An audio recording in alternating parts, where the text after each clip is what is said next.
Raku lived what appeared to be a normal high school life until he was forced into a fake romantic relationship with Chitoge in order to prevent a serious conflict between their families.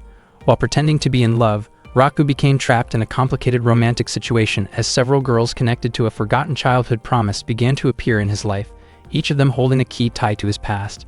Pulled between obligation, slowly growing feelings, and a promise he could barely remember, Raku struggled to discover who truly held the key to his heart.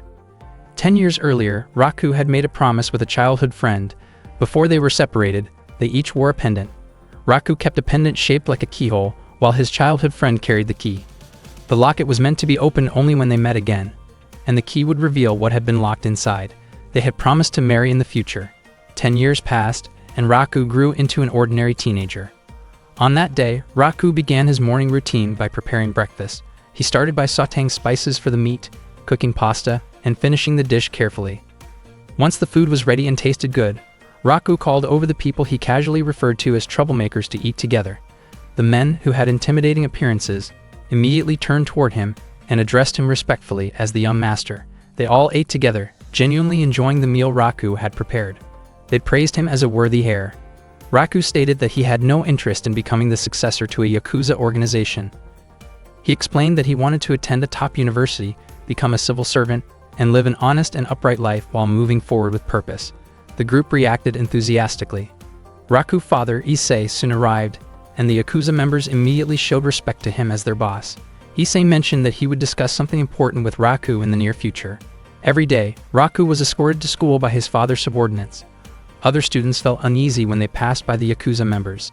As Raku walked toward his school, one of the subordinates warned him that an unfamiliar gang had been causing trouble in their territory and advised him to be careful. Raku could not understand why his world was always surrounded by conflict. He even thought about leaving his family behind and living a peaceful life elsewhere. Raku studied diligently so that he could be accepted into a prestigious university, which was why he never had a girlfriend. The only time he had been close to a girl was during his childhood. He often looked at the keyhole pendant as a reminder of that promise. Despite the many challenges he faced in life, that day marked a turning point in Raku's fate. A girl was running toward the school in a hurry. She attempted to climb over the fence and jump down, but unexpectedly landed directly on top of Raku. The impact caused Raku's pendant to be thrown aside.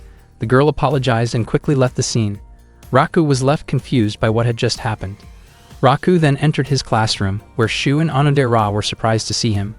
Onodera noticed that Raku's nose was bleeding and showed concern, but Raku reassured her that he was fine. He explained that a girl had accidentally landed on him earlier.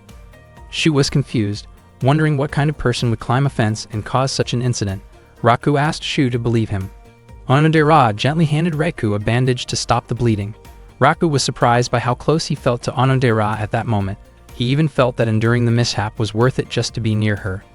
Raku felt relieved and happy that he could talk with Onodera, even though he had expected the day to continue going badly. That morning, their homeroom teacher, Hyoko, informed the class that they would be welcoming a transfer student.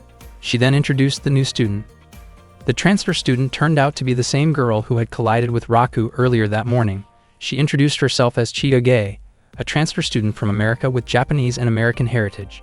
She spoke Japanese fluently and quickly captured the attention of the class with her bright personality. Her appearance and confidence impressed many of the students, and the classroom atmosphere became lively. Hyoko instructed Chitoge to take a seat in the back row. When Chitoge and Raku locked eyes, both of them were visibly surprised. Raku internally labeled Chitoge as a fierce and troublesome girl, while Chitoge appeared equally displeased. Raku still felt unsettled by the earlier incident, while Chitoge believed she had already apologized sufficiently. The students were shocked by the obvious tension between them. Chitoge was confused as to why Raku continued to dwell on the incident, while Raku felt that the situation had been more serious than she realized. Chitoge grew irritated and viewed Raku as overly sensitive, while Raku responded with equal frustration. Their exchange escalated into visible hostility, startling the surrounding students. Although Raku and Chitoge were seated next to each other, it was clear that the two did not get along at all. Raku was confused because it was his first time ever meeting a girl as annoying as Chitoge. Her personality was completely different from Onodera's and also very different from his childhood friend from long ago. Up to that point, Raku still had not reunited with his childhood friend, and deep down he wished that Onodera could have been his first love. Raku then realized that his keyhole pendant was no longer with him. He remembered that the pendant most likely fell earlier that morning when Chitoge accidentally landed on him. During the school break, Raku asked Chitoge to help look for the missing pendant. Chitoge was puzzled about why she had to help him search for it. Raku explained that the pendant was probably lost when Chitoge accidentally kicked his face earlier. Onodera approached Raku and asked what was going on. Raku told her that he was just trying to find something very important to him. Onodera offered to help, but Raku said that since the pendant was lost because of Chitoge, then Chitoge should be the one helping him look for it. Chitoge reluctantly agreed and asked what kind of pendant she was supposed to find. Raku explained that it was his pendant with a keyhole. Upon hearing that, Onodera looked surprised, as if she recognized the object. Chitoge agreed to search for the pendant on one condition. As a trade-off, Raku was not allowed to talk to her at school ever again, because she disliked boys who complained too much about trivial matters. Suddenly, a teacher showed up and asked Raku to help introduce Chitoge to the school environment. The teacher also assigned them the task of taking care of the school's pet. Raku did not understand why all of this kept happening to him. Chitoge reminded him not to talk to her, but Raku thought it would be difficult to complete their task without communicating, especially since they were not even inside the school grounds at that moment. That day, they ended up spending all their time taking care of the school pet, leaving them with no opportunity to search for the pendant. The next day, during class, Chitoge struggled to keep up with the lesson. Noticing this, Raku gave her his Japanese language notes during the school break because he knew she probably did not have enough time to finish copying everything. Chitoge once again reminded him not to talk to her at school and not to interfere in her business.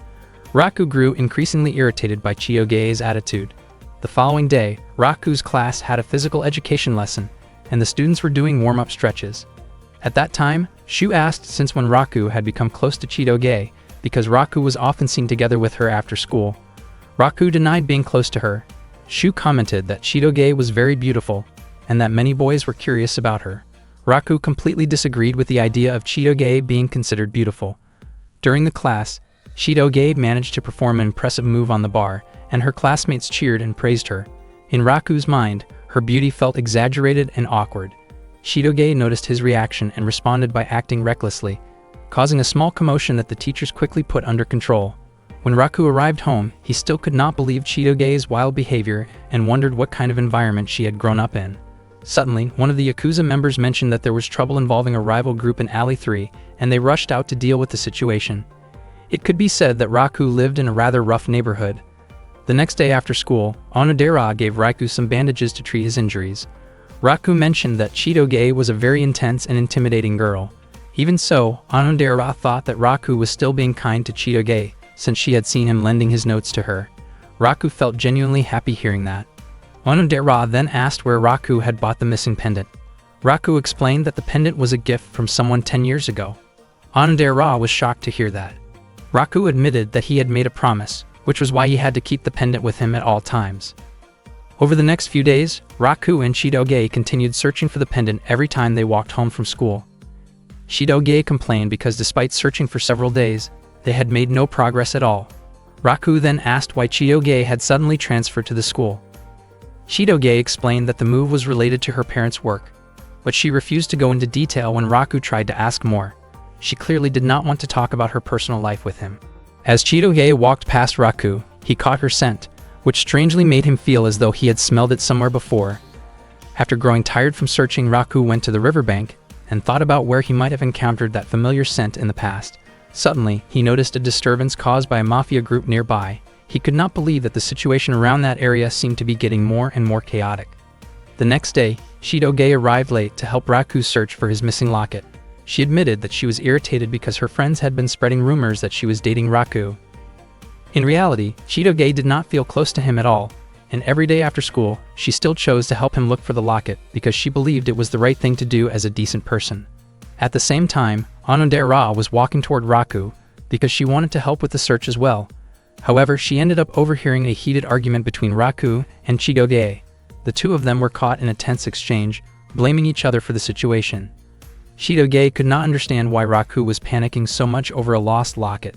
In her view, Raku was the type of guy who overreacted to small things, almost like someone who could not sleep without a childhood comfort item.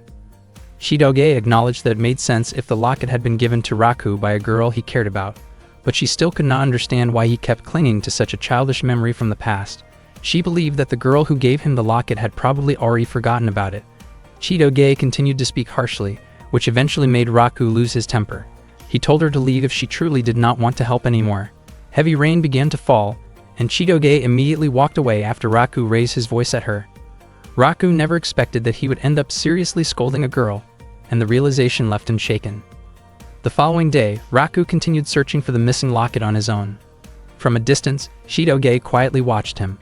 At that moment, Raku recalled Chitoge's words about how his childhood friend might have already forgotten him. Those words frustrated him deeply. Suddenly, Onodera approached and informed him that Chitoge had been looking for him. Raku waited, confused about why Chitoge wanted to meet him. Not long after, Chitoge threw the locket toward him.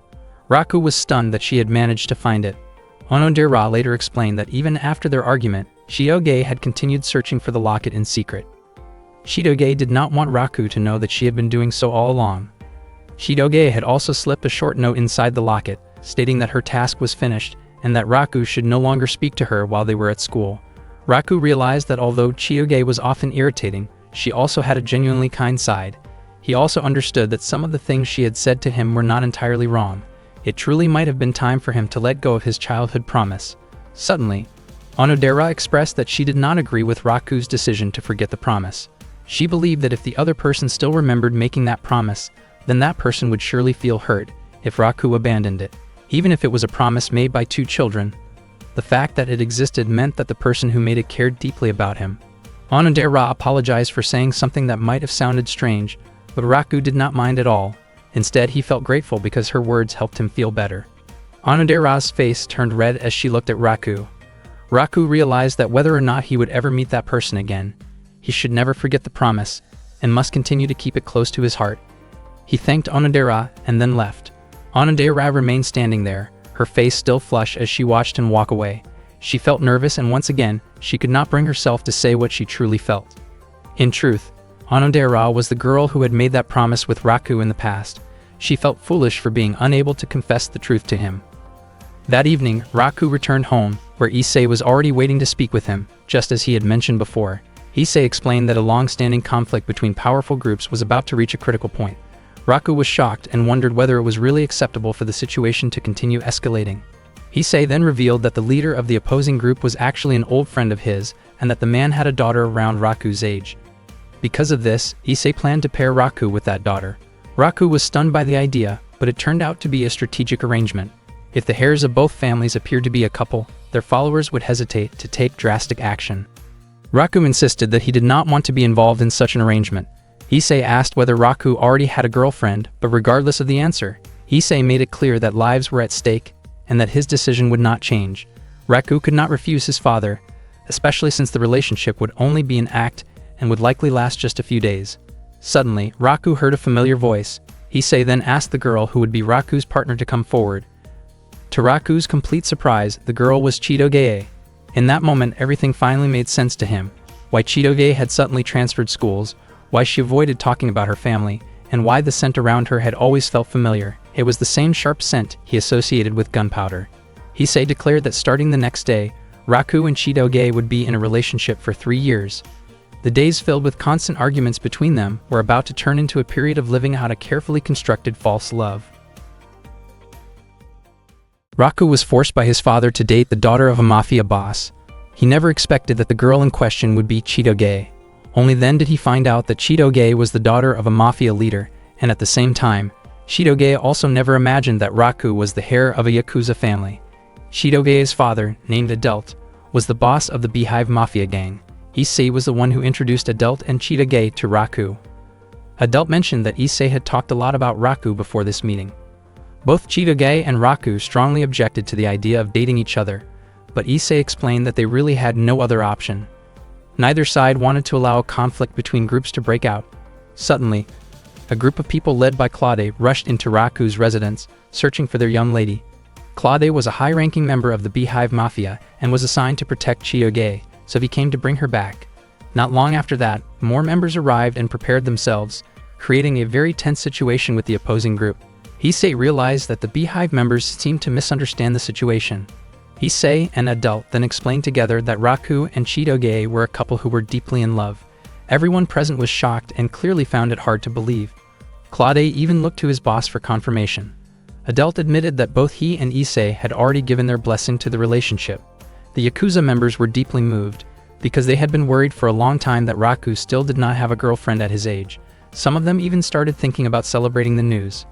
Claude was also emotional, as he suddenly realized that Chitoge had grown up. He never imagined that the young lady he had protected since childhood would one day become a mature and independent young woman. Knowing this made him genuinely happy. The Yakuza members agreed to maintain peace for Raku's sake, and the Beehive Mafia members were also willing to support Chitoge so she could date without trouble. Raku and Chitoge both tried to deny their relationship. Raku teased Chitoge with a nickname that compared her strength to a gorilla, while Chitoge teased Raku by comparing him to a bean sprout.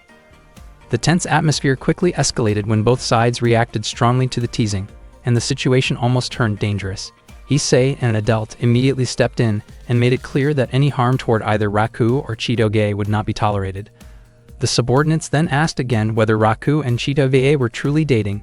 Seeing no other way out, both of them felt pressured and had no choice but to go along with the story. Raku explained that he and Chitoge were indeed in love. He clarified that the nickname he gave her was meant as a compliment, because she was as strong and dependable as a gorilla. He also emphasized that his feelings for her were not ordinary. Chitoge responded in the same way, explaining that she called him a bean sprout because of his very pale skin. They even started calling each other affectionate names. The faces of the subordinates turned red with embarrassment, and they became convinced that Raku and Chitoge were truly in love. That night, Raku and Chitoge sat together while looking up at the sky.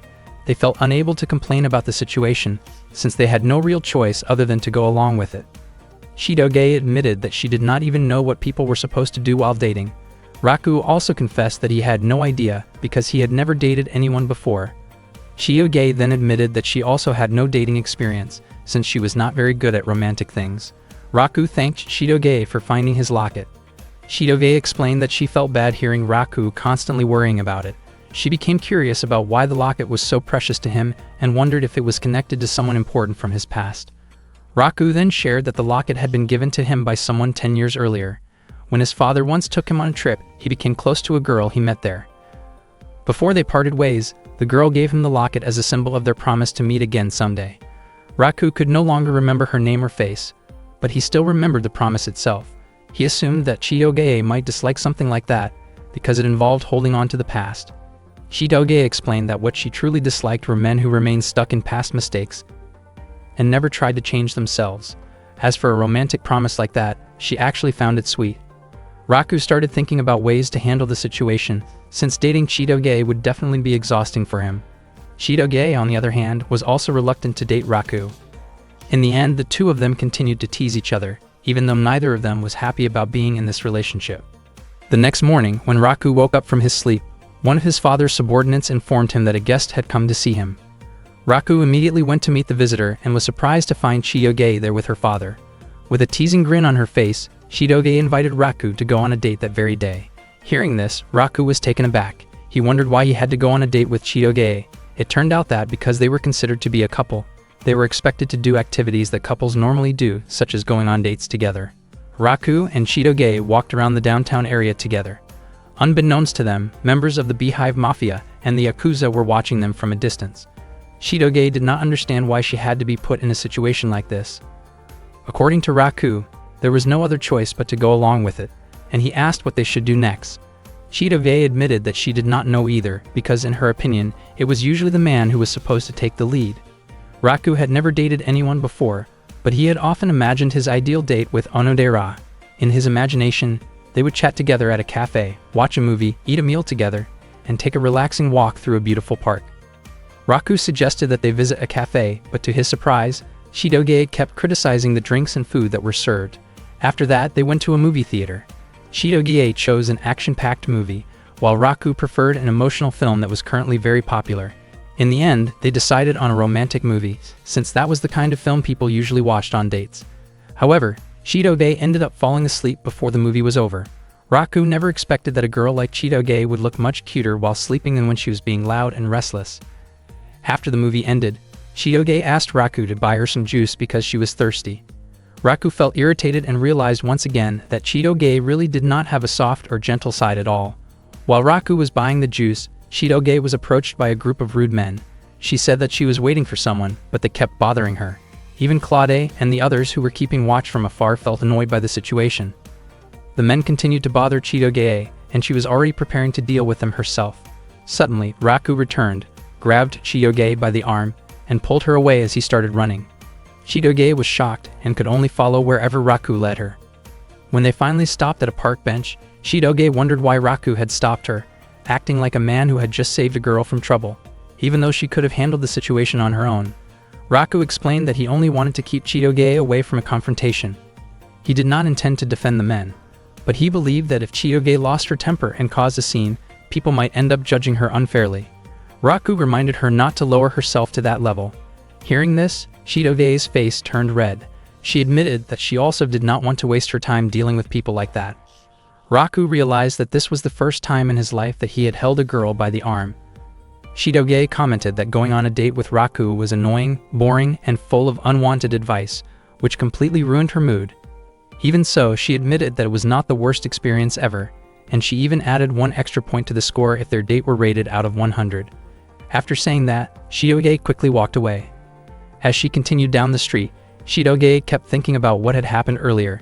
It was the first time she had ever been led by a man like that, and she felt that it was a mistake. Meanwhile, Raku did not understand what Chitoge actually wanted.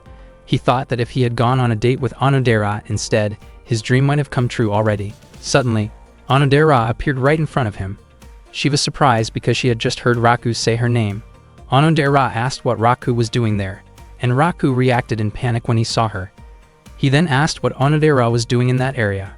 Onodera explained that she was on her way home after shopping with a friend.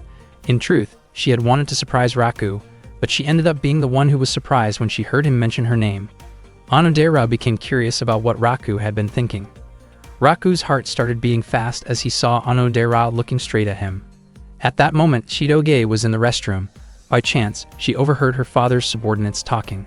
It seemed that they were starting to suspect her relationship with Raku, because it did not look affectionate like it did back at the Yakuza house. Instead, they often saw the two of them arguing. Realizing that her situation could become risky, Chitoge quickly put on a cute act again. She approached Raku while calling him by an affectionate nickname, her face slightly flushed. However, the moment she reached him, her body froze when she saw that Onodera was standing there as well. Onodera did not expect what she had just heard. After hearing Chitoge call Raku by an affectionate nickname, she asked whether that meant Chitoge and Raku were dating. Raku and Chitoge immediately denied it, but they both realized that their father's subordinates were watching them closely. Raku had no idea what to do, especially because he did not want Onodera to think that he was in a relationship with Chitoge. Unexpectedly, Chitoge suddenly held onto Raku's arm and claimed that she and Raku really were a couple who had just started dating. Onodera was shocked by that statement. Raku froze, unsure how to react. Chitoge then urged Raku to go along with it. She understood that Raku would feel embarrassed if their classmates found out, but at that moment, their safety was what mattered most. Maybe if it were only their classmates, Raku would not care. But the real problem for him was that he did not want Onodera to believe he was dating Chitoge. Onodera admitted that the news surprised her because she had never known about it before. Raku tried to deny it again, but Chitoge kept insisting on the opposite. Feeling irritated, Chitoge lightly stepped on Raku's foot to get his attention, then excused herself and left. Onodera asked whether it was really okay to let Chitoge go home alone. Raku replied that it was fine because he would catch up with her later. Meanwhile, Claude felt that even though he could not follow Raku and Chitoge everywhere, something about their relationship seemed off to him. He decided that he would eventually confront Raku for getting too close to Princess Chitoge, though his intention was more about setting things straight than causing trouble. Raku then tried to explain to Onodera that he and Chitoge did not have the kind of relationship she was imagining. However, Onodera became even more convinced that Raku was simply too shy to admit it. She said that she understood his feelings, but in her view, Raku did not need to treat Chitoge so coldly because it came across as unkind. Onodera also felt that Raku and Chitoge looked very compatible and even seemed like a couple deeply in love. Raku never expected Onodera to believe the story so completely.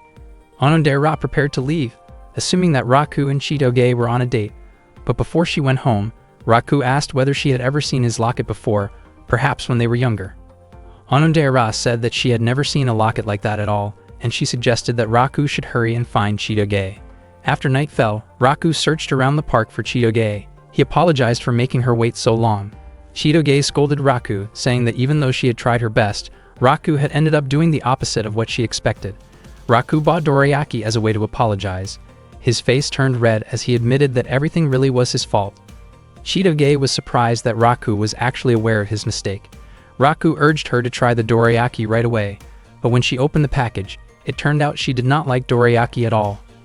That night, Onodera returned home, where her mother offered her a new dorayaki flavor.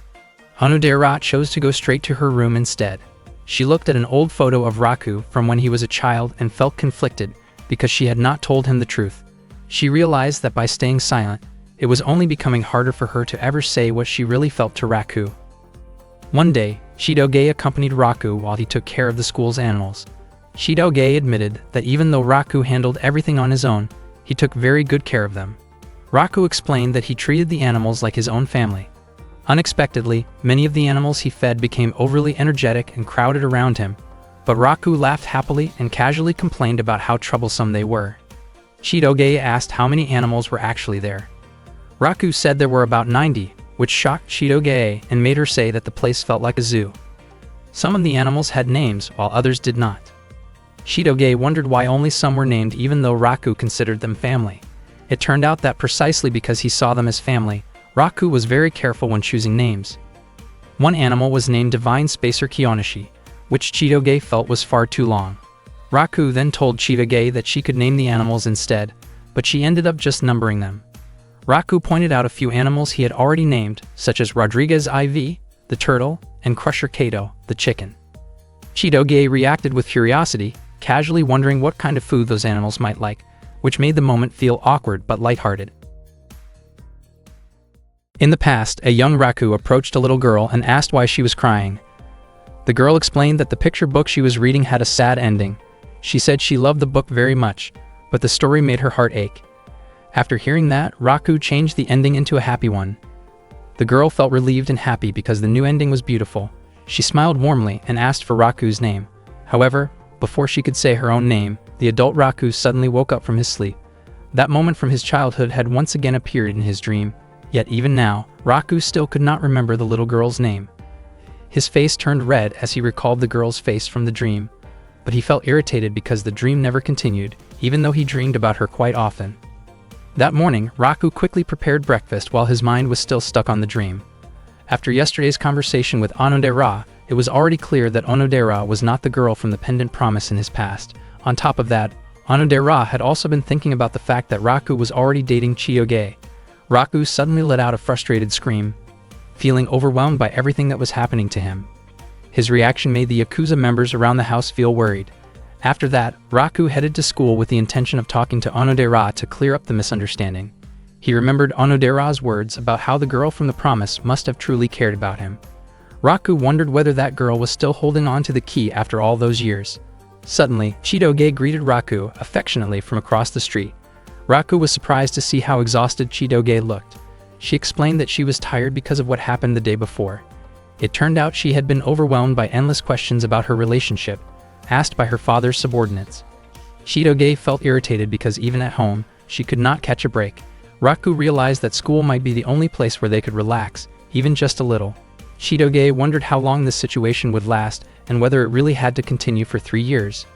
According to Raku, the most troublesome person was Claude, since he was completely suspicious of their relationship.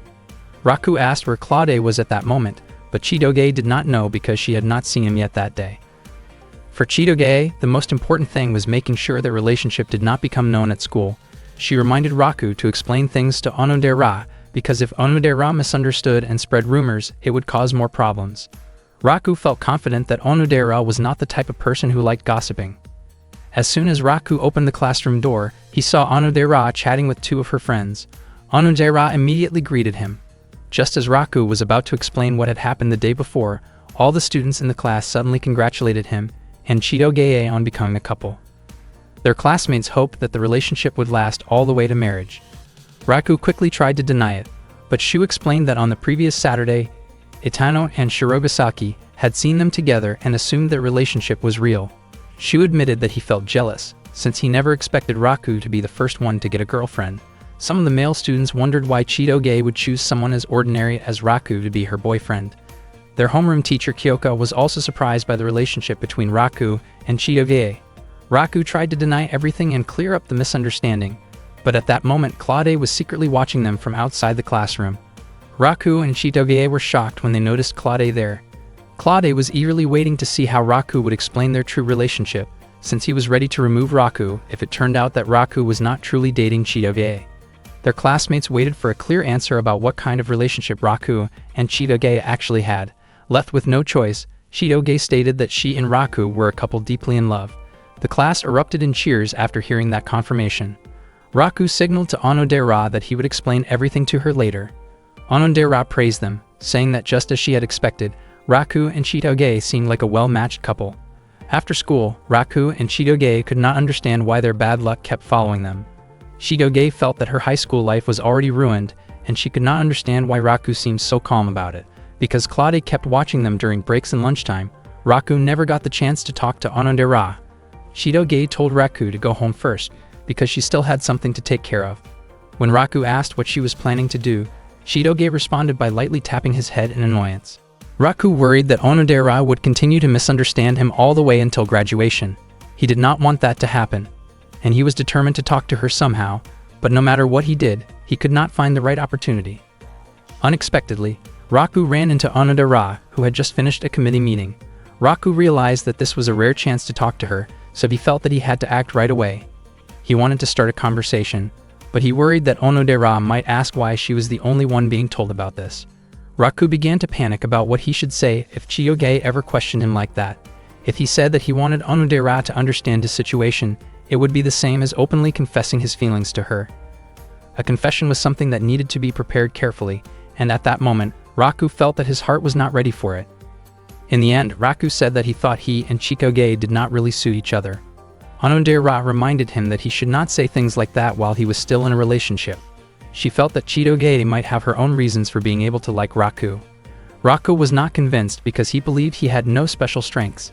However, Onodera told him that he actually had many good qualities. Raku genuinely felt happy hearing that from her. Onodera mentioned several of Raku's strengths, such as the time when Chitoge struggled with studying Japanese and Raku quietly gave her his notes, or how Raku could not stand seeing abandoned animals and always felt the urge to help them. She also brought up how Raku once helped an elderly woman for hours without expecting anything in return. Another example was when Raku lied to a teacher by saying that he had also forgotten his homework, just like his classmates, so they could all be scolded together. In Onodera's eyes, Raku had many admirable qualities. Raku never expected that Onodera paid such close attention to him. From Raku's perspective, it seemed unlikely that Chitoge would be drawn to those kinds of traits, yet he felt that he finally understood why Chitoge might like him. Suddenly, another student accidentally bumped into Onodera, causing a necklace from her bag to fall out. Both Raku and Onodera were startled when they saw it, and Onodera's face immediately turned red as she noticed Raku's curious expression. Raku thought that the key attached to it did not look like a house key. He began to wonder if it might be connected to the pendant he owned. Cold sweat formed on Raku's face as he thought about the possible connection between Onodera's key and his own pendant. Onodera quickly picked up the key and nervously said that it was her house key, only to suddenly correct herself and claim that it was actually the key to a bookshelf at her home. She looked extremely flustered and hurried away. Raku was surprised that Onodera could act like that. His heart was still racing even though Onodera had said that the key was not what he thought it was. Despite that, Raku found himself hoping that Onodera might be the girl involved in that promise. He could not stop thinking about whether the key was really just for a bookshelf. Meanwhile, Onodera continued watching Raku from a distance, her face still red as she thought about him. Raku then realized that he had once again missed the chance to tell Onodera about the true nature of his relationship with Chitoge, but he believed there would still be another opportunity the next day. The next morning, Raku and Chitoge greeted each other warmly when they met in class. They were forced to act that way to avoid making Claude suspicious. Their classmates cheered happily when they saw how close the two of them looked. In reality, neither Raku nor Chitoge enjoyed keeping up the act, but they had to stay cheerful in front of everyone, especially since Claude continued to watch them from outside the classroom window. At that moment, Ruri, Onodera's close friend, admitted that she felt jealous of how close Raku and Chitoge seemed. During the lesson, Onodera kept staring at Raku again and again. When break time arrived, Raku approached Chitoge and asked why she looked so nervous. The two of them chose a quiet place to talk privately. Chitoge complained about how everything had turned out this way. Raku felt that they needed to find a way to outsmart Claude. Chitoge said that since Claude was already suspicious, he would not be willing to listen to anything Raku had to say. She also mentioned that Claude probably would not show up after school that day because he had other business to attend to. Chitoge felt that if things continued like this, nothing would change. Raku thought that it might be okay to tell the truth to a close friend who could keep a secret. He believed that if someone else knew about their situation, the burden on his shoulders might feel a little lighter. Chitoge told him that he should be the one to say it first. After that, she did not want Raku to keep talking with her. She even asked him to go home first because she had something to take care of. Raku was confused about why Chitoge suddenly started acting that way. That afternoon, Raku was heading home together with Shu. Shu had not expected Raku to open up about Chitoge to him. Raku felt confused because he believed he had not done anything wrong, yet Chitoge had acted strangely toward him. According to Shu, girls were naturally sensitive. Shu even wondered whether Chitoge's lips might feel soft, but Raku explained that nothing like that had ever happened between him and Chitoge. Shu said that he was willing to listen to Raku's worries because he was Raku's close friend. The two of them went to a spot near the river to talk. Raku explained Chitoge's behavior that day, while Shu admitted that he did not really understand the idea of keeping secrets from friends. Raku still could not understand why Chitoge had suddenly started acting that way, or perhaps she was simply in a bad mood. Shu guessed that Chitoge might be having trouble fitting in socially. Raku thought that if Chitoge had close friends, her secrets would not feel like such a burden. It seemed that Chitoge truly did not have friends. Although she had spoken with other girls before, she never acted close to anyone other than Raku. After school, when Raku turned in his assignment at the teacher's office, he asked about Onodera. Ms. Kyoko told him that Onodera had already gone home because there was no committee meeting that day. Raku felt disappointed, since that day had been a good chance for him to talk with Onodera. As he was about to leave, he suddenly remembered what Shu had said earlier, that Chitoge never acted close to anyone except him. Raku wondered why he was the one worrying about Chitoge. By chance, Raku overheard other students talking. They were discussing how Chitoge seemed distant whenever she talked with them. They admitted that it felt difficult to get close to a mixed heritage student like her, yet she looked friendly when she was with Raku. They felt as though Chitoge looked down on them. Raku immediately ran back toward the classroom. Only then did he realize that Chitoge really had been spending most of her time with him, ever since she transferred to the school. Especially when they were pretending to be a couple, Chitoge had pushed her own personal life aside. At that moment, Chitoge was making notes about the names of her classmates. Raku could only watch quietly. After Chitoge finished writing, she felt confident that she could finally start talking with them. Raku slowly approached her. Chitoge was startled when she noticed Raku and quickly covered her notebook, asking how long he had been standing there. Her face turned red with embarrassment after realizing that Raku had seen what she was doing.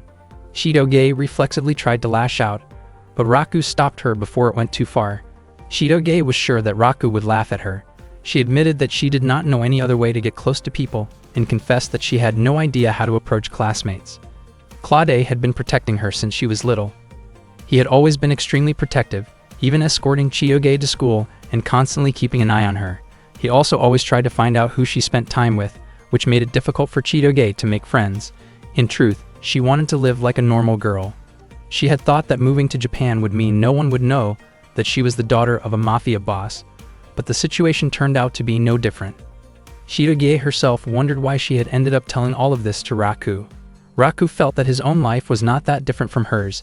He had even made similar notes before. Since Raku was little, his father had been part of the Yakuza, and every time he changed schools, people always whispered about him.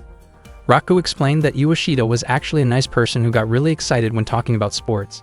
He suggested that Chitoge ask Suzuki about schoolwork because she was smart, and he hoped that Chitoge could get closer to Maria, who clearly wanted to talk with her.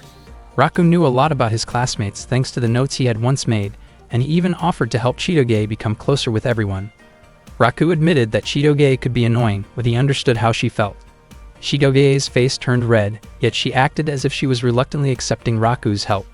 Raku became even more convinced that Chitoge was not cute at all. Chitoge stated that she would not act sweet toward Raku, because their relationship was only pretend. Unexpectedly, that conversation was overheard by Onodera, who was standing at the front of the classroom. She was shocked and could not understand what was really going on. One morning, Chitoge headed to school together with Raku. Suddenly, two fellow students came over to greet Chitoge.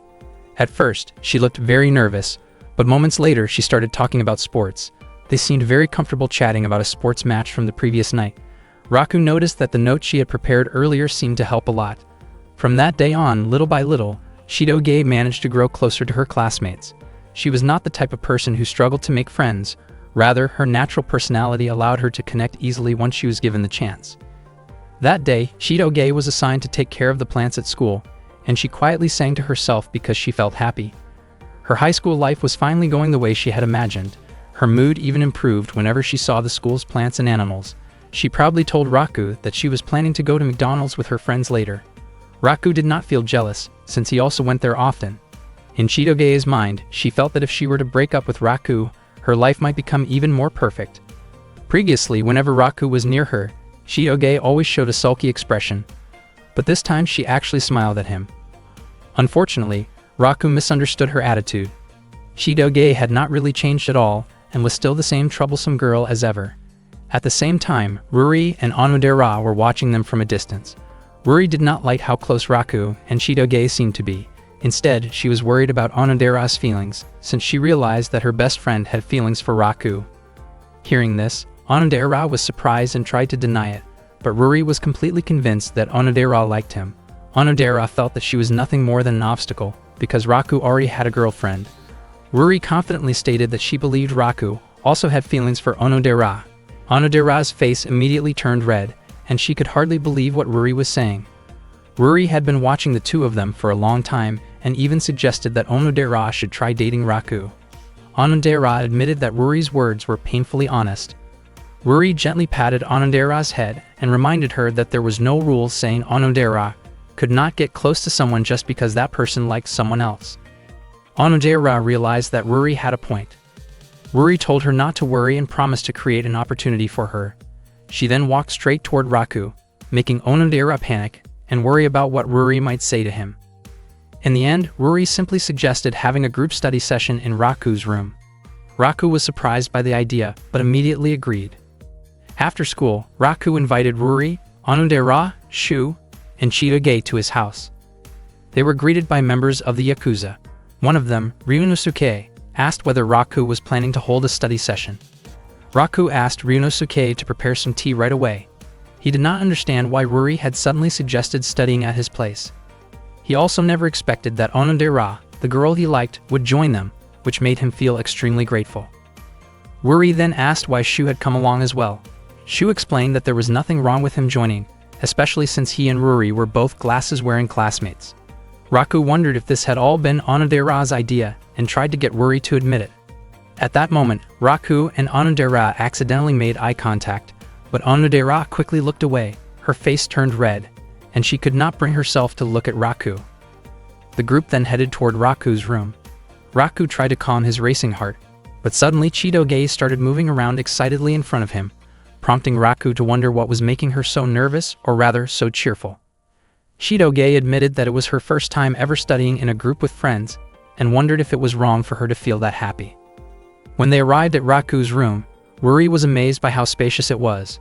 Shu mentioned that it had been a long time since he had last been there. Chitoge, on the other hand, commented that the room felt small and had a strange smell. Raku felt irritated that Chitoge would say something like that in front of Onodera. Onodera's face turned red when she noticed the familiar scent of Raku's room, making her feel even more embarrassed. Once again, Onodera and Raku accidentally locked eyes, but she quickly turned her face away. She was truly too shy to look at him directly. Not long after, Ryunosuke arrived with tea for everyone. Raku picked up the tea tray, and Onodera hurried over to help him. However, when their hands accidentally touched, Onodera panicked and ended up tossing the tray into the air.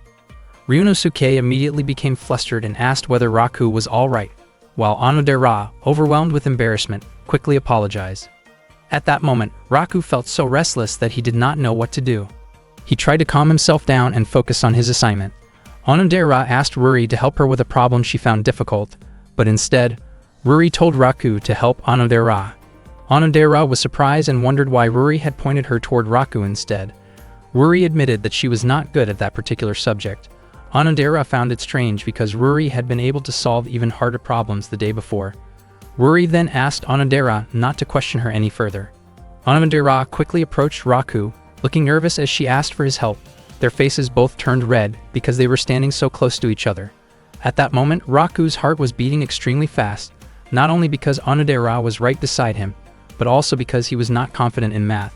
He did not know what to say to her and even worried that she might be able to hear how fast his heart was pounding.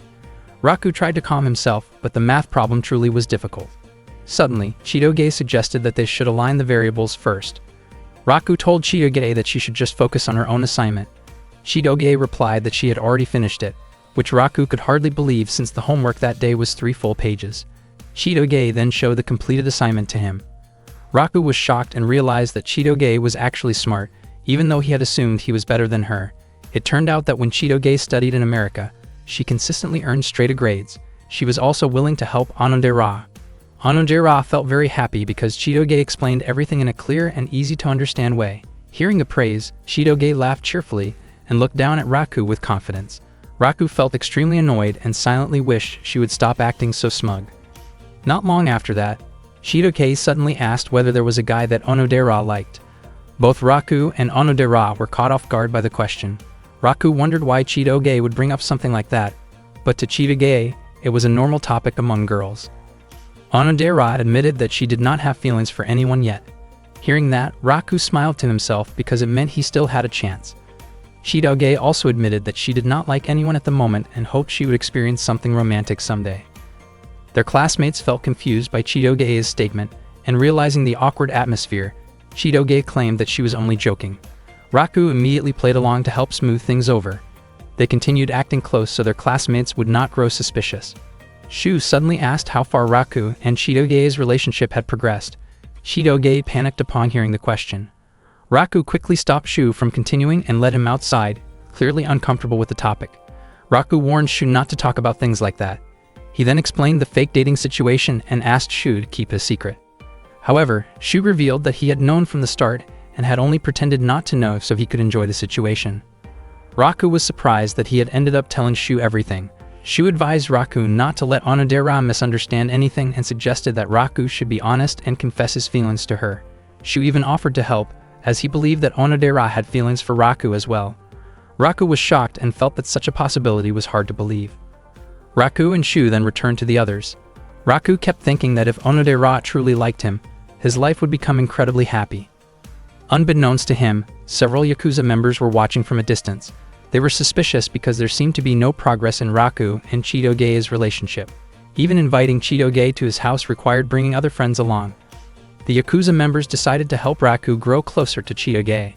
They asked Raku and Chitoge to retrieve some expensive tea stored in the warehouse. Ruri felt relieved because she had been feeling awkward around Onodera at the time.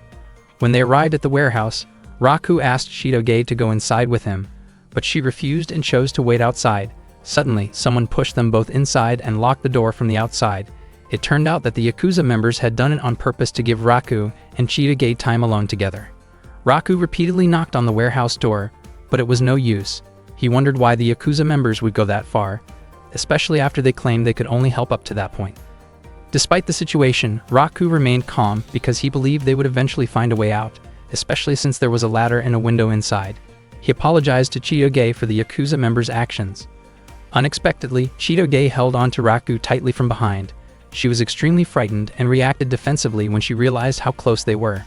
Chitoge admitted that she felt uncomfortable in dark, confined spaces due to a past experience where she had been stuck inside a washing machine for several hours. She asked Raku to stay still because holding on to him helped her feel calmer. At that moment, Raku realized that there was another side to Chitoge he had never seen before. Being so close to her, he became aware of her shaky breathing and her teary eyes, and he could sense the warmth of her presence. Raku admitted to himself that Chitoge truly had a gentle and charming side. However, he quickly pushed those thoughts away, reminding himself that he had already decided to give his heart to Onodera. Chitoge noticed a ladder and wondered whether they could get out through the window, but her condition at the time made it impossible for her to climb. She asked Raku to go out first and look for help, yet he could not bring himself to leave her alone in the storage room. He believed the Yakuza members would eventually open the door, so he chose to stay and keep her company. Chitoge grew irritated, feeling that Raku was trying too hard to act cool in a way that did not suit him. After that, she suggested that they talk. because staying silent would only make her feel more scared. Raku did not even know what they were supposed to talk about. Chitoge suggested that he tell an amazing story, but Raku admitted that he was not good at talking about things just like that. She then asked how he felt about Onodera at that moment. Raku was startled and wondered why she suddenly brought that up.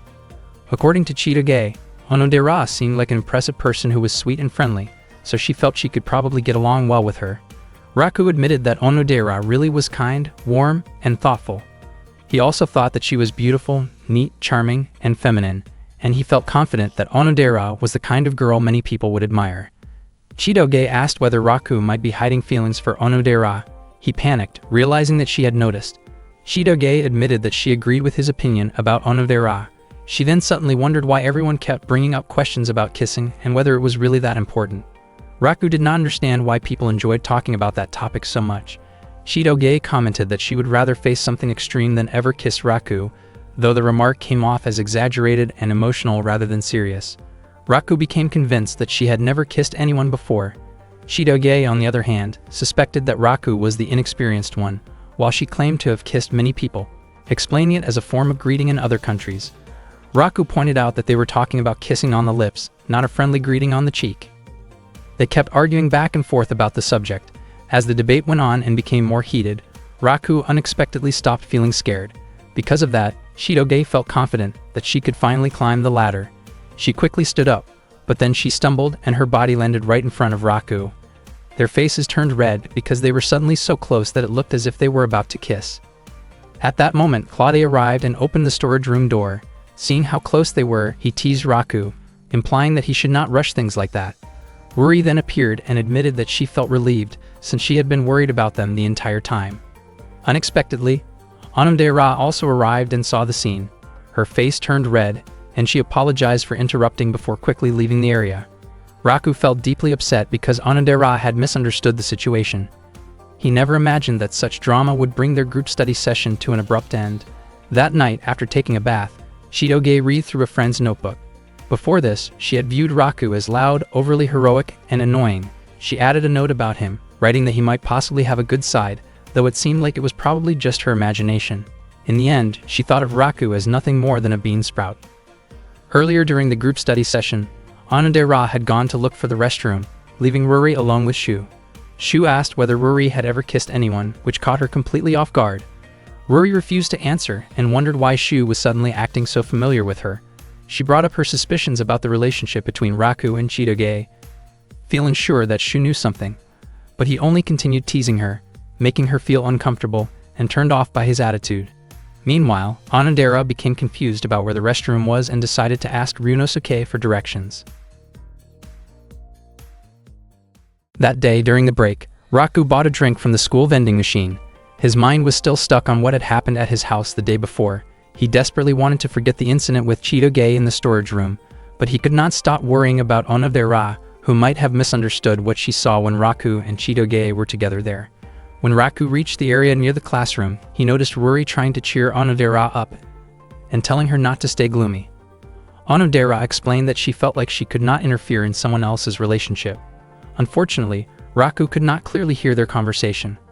Ruri then asked why Onodera was still keeping that key and whether she was still searching for the boy she had made a promise with 10 years ago. Hearing this, Raku began to wonder if Onodera might be the girl from that promise long ago. Ruri continued encouraging Onodera to give herself a chance to express her feelings to Raku and even planned to ask Chitoge for help. Ruri was very confident that Raku truly liked Onodera, especially because she strongly suspected something complicated about the relationship between Raku and Chitoge. That same day, Ruri asked Chitoge for help by inviting her to join the school swimming team. Ruri explained that the swimming team would hold a group practice the next day, but they were short on members. She chose Chitoge because of her excellent athletic ability. Chitoge did not mind at all since she genuinely enjoyed sports, although she was surprised to see Raku there as well. Raku was confused about why Ruri had invited him, considering it was a girls' swimming team. Ruri explained that she needed Raku's help to support someone. Raku, however, was still distracted by the conversation about the 10-year promise that Ruri and Onodera had earlier that morning, making it hard for him to focus. Suddenly, Onodera arrived and was confused about why Ruri had signed her up for the swimming team even though she could not swim. Raku was startled when he saw Onodera in a swimsuit. He had not expected how sweet and charming she looked in it. Onodera became extremely nervous upon noticing Raku, while Raku kept wondering why she continued carrying the key she referred to as a bookshelf key. Onodera's face turned red as she stood there, unsure of what to do.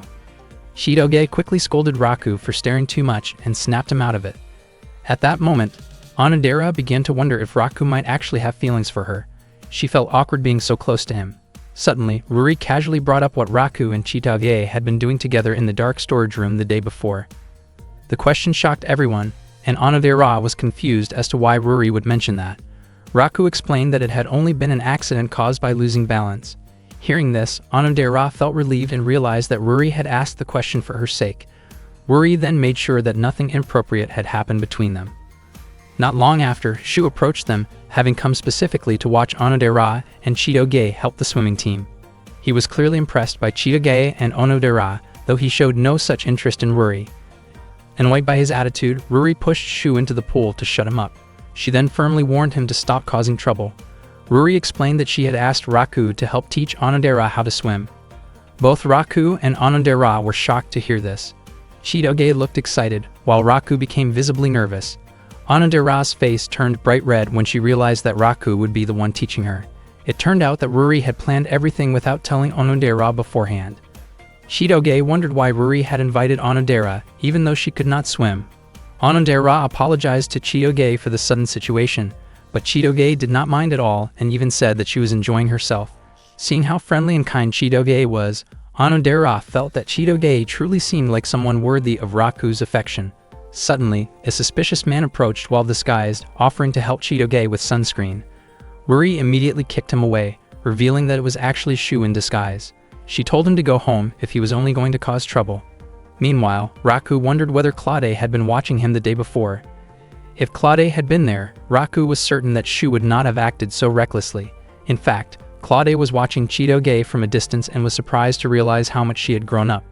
Chidoge demonstrated to Onodera how to jump and swim in the pool. She moved skillfully through the water, kicking swiftly, and when she reached the edge of the pool, she checked whether Onodera understood the idea. Onodera was completely amazed by Chidoge's impressive movements. Raku thought that Chidoge was so skilled that her technique might actually be difficult for a beginner to follow. Feeling a bit discouraged, Chidoge fell silent at the side of the pool. Raku then stepped in and began teaching Onodera the basics, starting with simple leg movements. Raku felt genuinely happy to be able to teach Onodera privately, especially since she was standing so close to him. He did not expect to be guiding her so closely, even holding her hand to help her balance. Onodera's hand felt warm and soft, and with a flushed face, she asked him not to let go. Unfortunately, Raku became too nervous and accidentally loosened his grip, causing Onodera to fall into the pool. Raku immediately apologized, but Onodera realized that it happened because she was still inexperienced. Raku suggested taking a short break, but Onodera refused, saying that since Raku was putting so much effort into teaching her, she wanted to stay motivated. Onodera's bright smile made Raku's face turn red, and he became flustered, running off while shouting in embarrassment. Onodera looked incredibly sweet, leaving a strong impression on Raku's heart. Onodera herself looked shy as well and soon went to buy a drink as a small gesture of thanks to Raku. In the end, Raku felt more motivated than ever to continue teaching Onodera how to swim. Padasae 2. Raku noticed Onodera's key lying there. He slowly moved closer to it, thinking that if the key really was the one from 10 years ago, and if Onodera was the person who had made that promise with him back then he could end up marrying Onodera. For now, the most important thing was to confirm whether the key could open his locket. Raku then tried to insert the key into the keyhole of his locket. Unexpectedly, the key would not fit at all, and he suspected that it was a different key.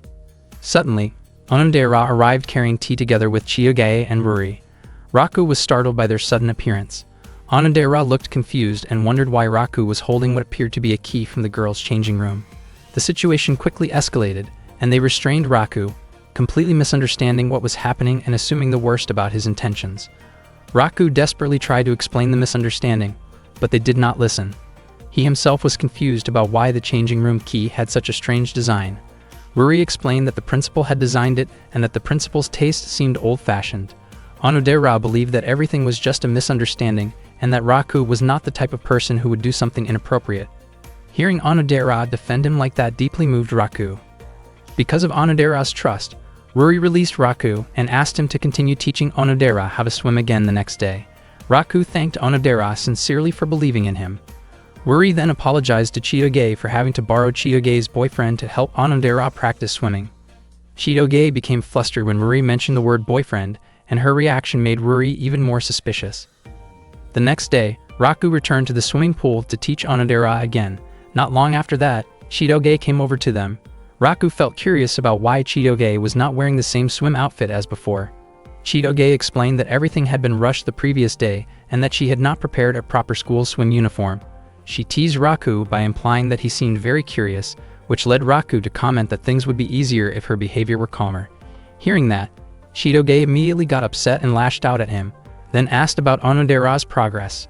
Raku explained that as long as Onodera used a flotation device, she would be able to manage. Chitoge was shocked, thinking that meant Onodera still could not swim properly at all. Raku felt that this was normal, since no one could master swimming with just one day of practice. They continued arguing back and forth until Onodera arrived with Ruri. Raku asked if Onodera was feeling okay. Onodera said that she had practiced swimming techniques in the bathtub. Raku told her not to push herself too hard and reminded her that all she needed to do was swim until the finish line. Seeing this, Chitoge wondered why Raku treated Onodera differently compared to others. Raku responded that there was no reason for him to be especially considerate toward Chitoge. Chitoge felt hurt by the difference in how Raku treated her compared to Onodera. Because of that, they ended up arguing intensely once again. Ruri found it strange and wondered whether the two of them were fighting because they were close or because they truly disliked each other. Their public behavior toward each other was very different from what she was seeing now, which only made her more curious about what kind of relationship they actually had. The swimming competition then began. Raku reminded Chitoge to warm up first, but she refused. Only Onodera wore a flotation device, since she was still unable to swim on her own. She encouraged herself to make it to the finish line. When the signal was given, all the participants jumped into the pool. Raku apologized to Ruri, feeling that just one day of practice was not enough to make Onodera skilled at swimming. Ruri was surprised that Raku took it so seriously, since she had only been joking.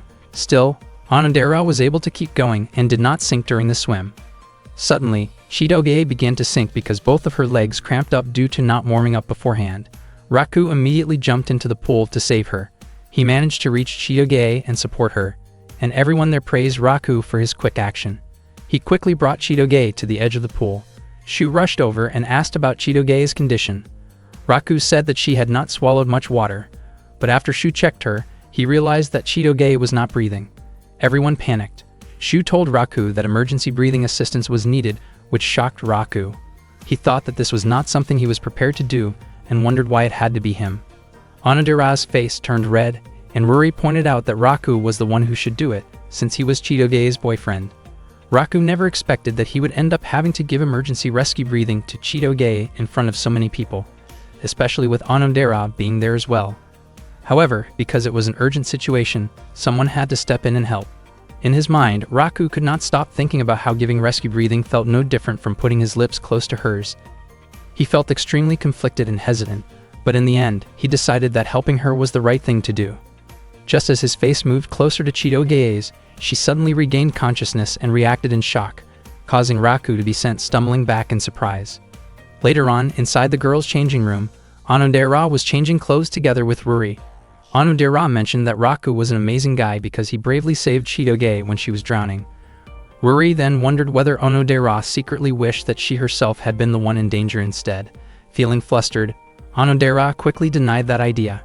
Ruri noticed that Onodera often looked timid and unsure of herself, yet in the end, it was still hard to tell whether the relationship between Raku and Chitoge was good or bad.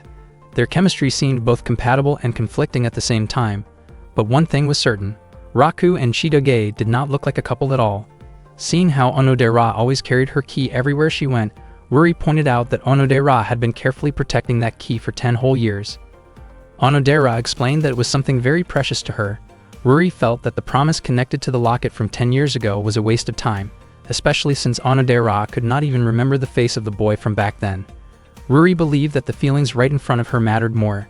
Still, she also thought that the love from 10 years ago was connected to the feelings in the present, and she was convinced that Raku had simply mistaken the changing room key for the locket key the day before.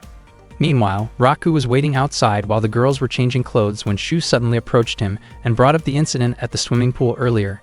Shu then teased Raku by asking who he would choose between Onodera and Chidoge, making immature and inappropriate comparisons that crossed the line.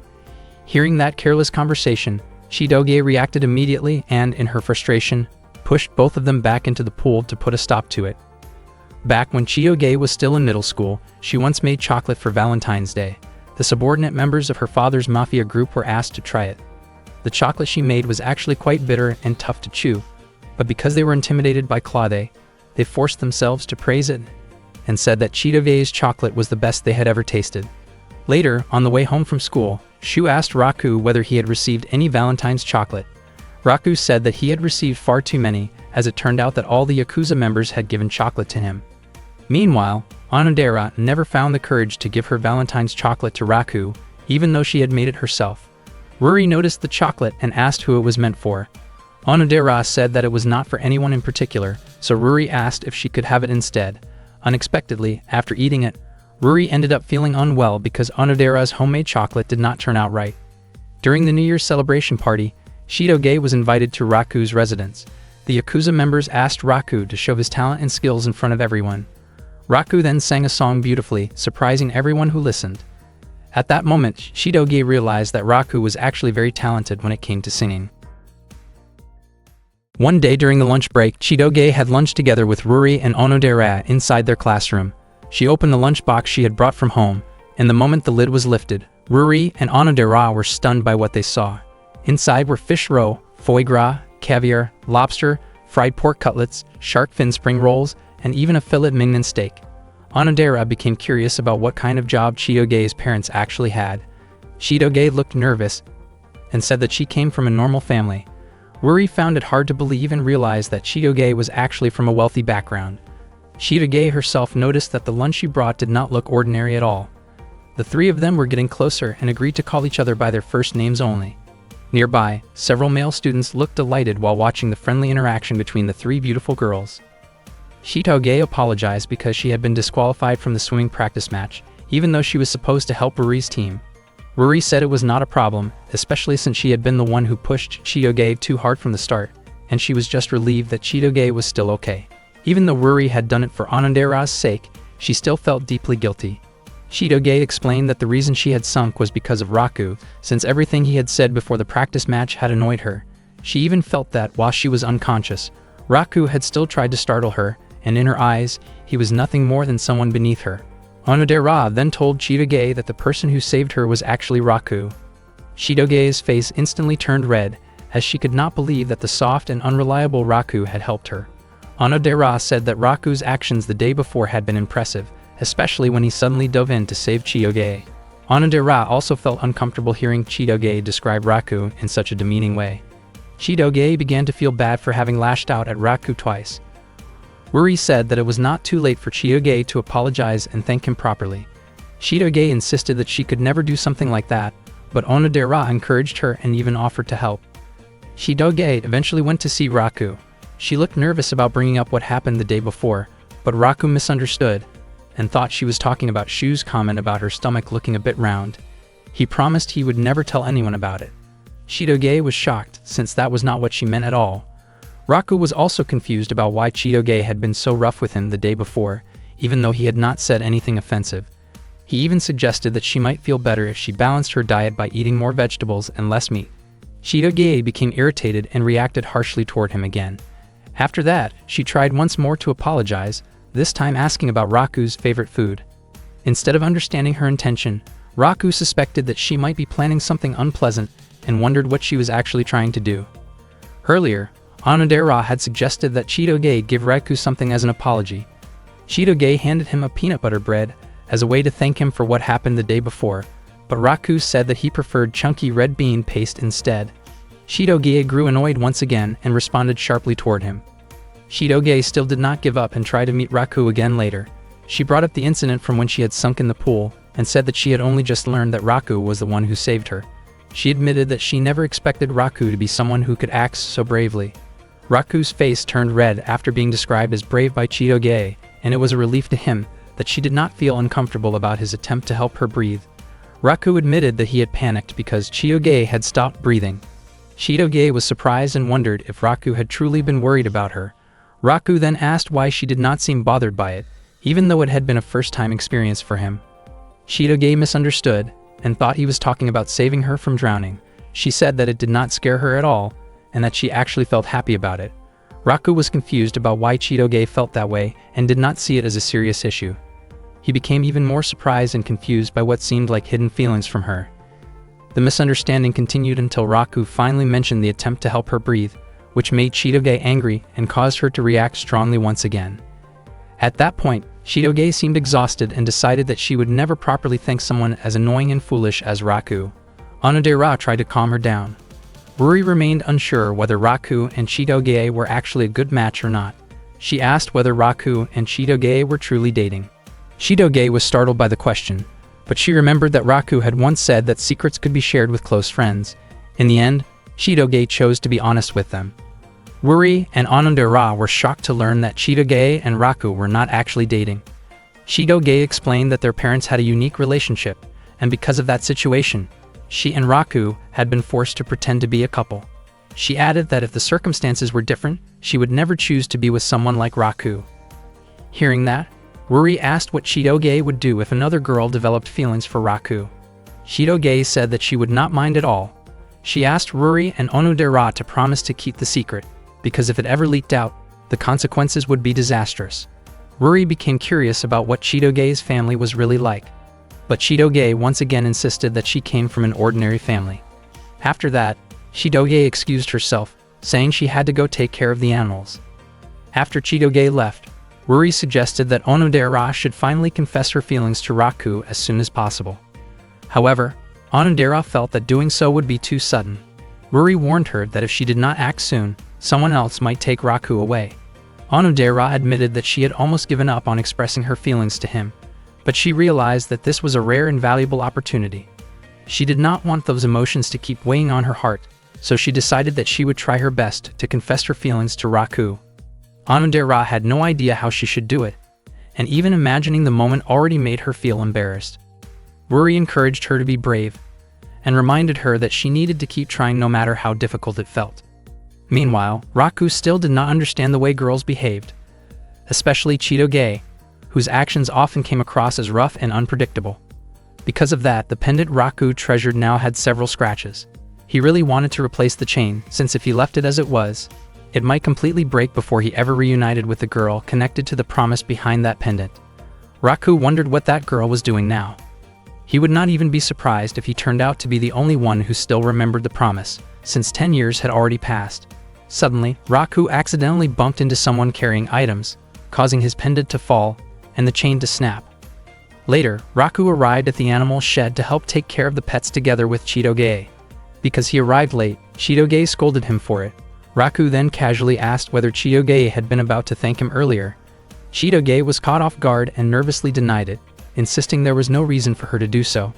She then asked why Raku had saved her and wondered if he did not actually dislike her. Raku felt that of course he would help her, since he did not have time to think about things like personal grudges in that moment. He explained that his body had moved on its own without him realizing it. Raku believed there was some kind of hidden connection between the two of them. Even though their relationship was only an act, they were still technically a couple. Chitoge stayed silent, which made Raku think she had not heard him.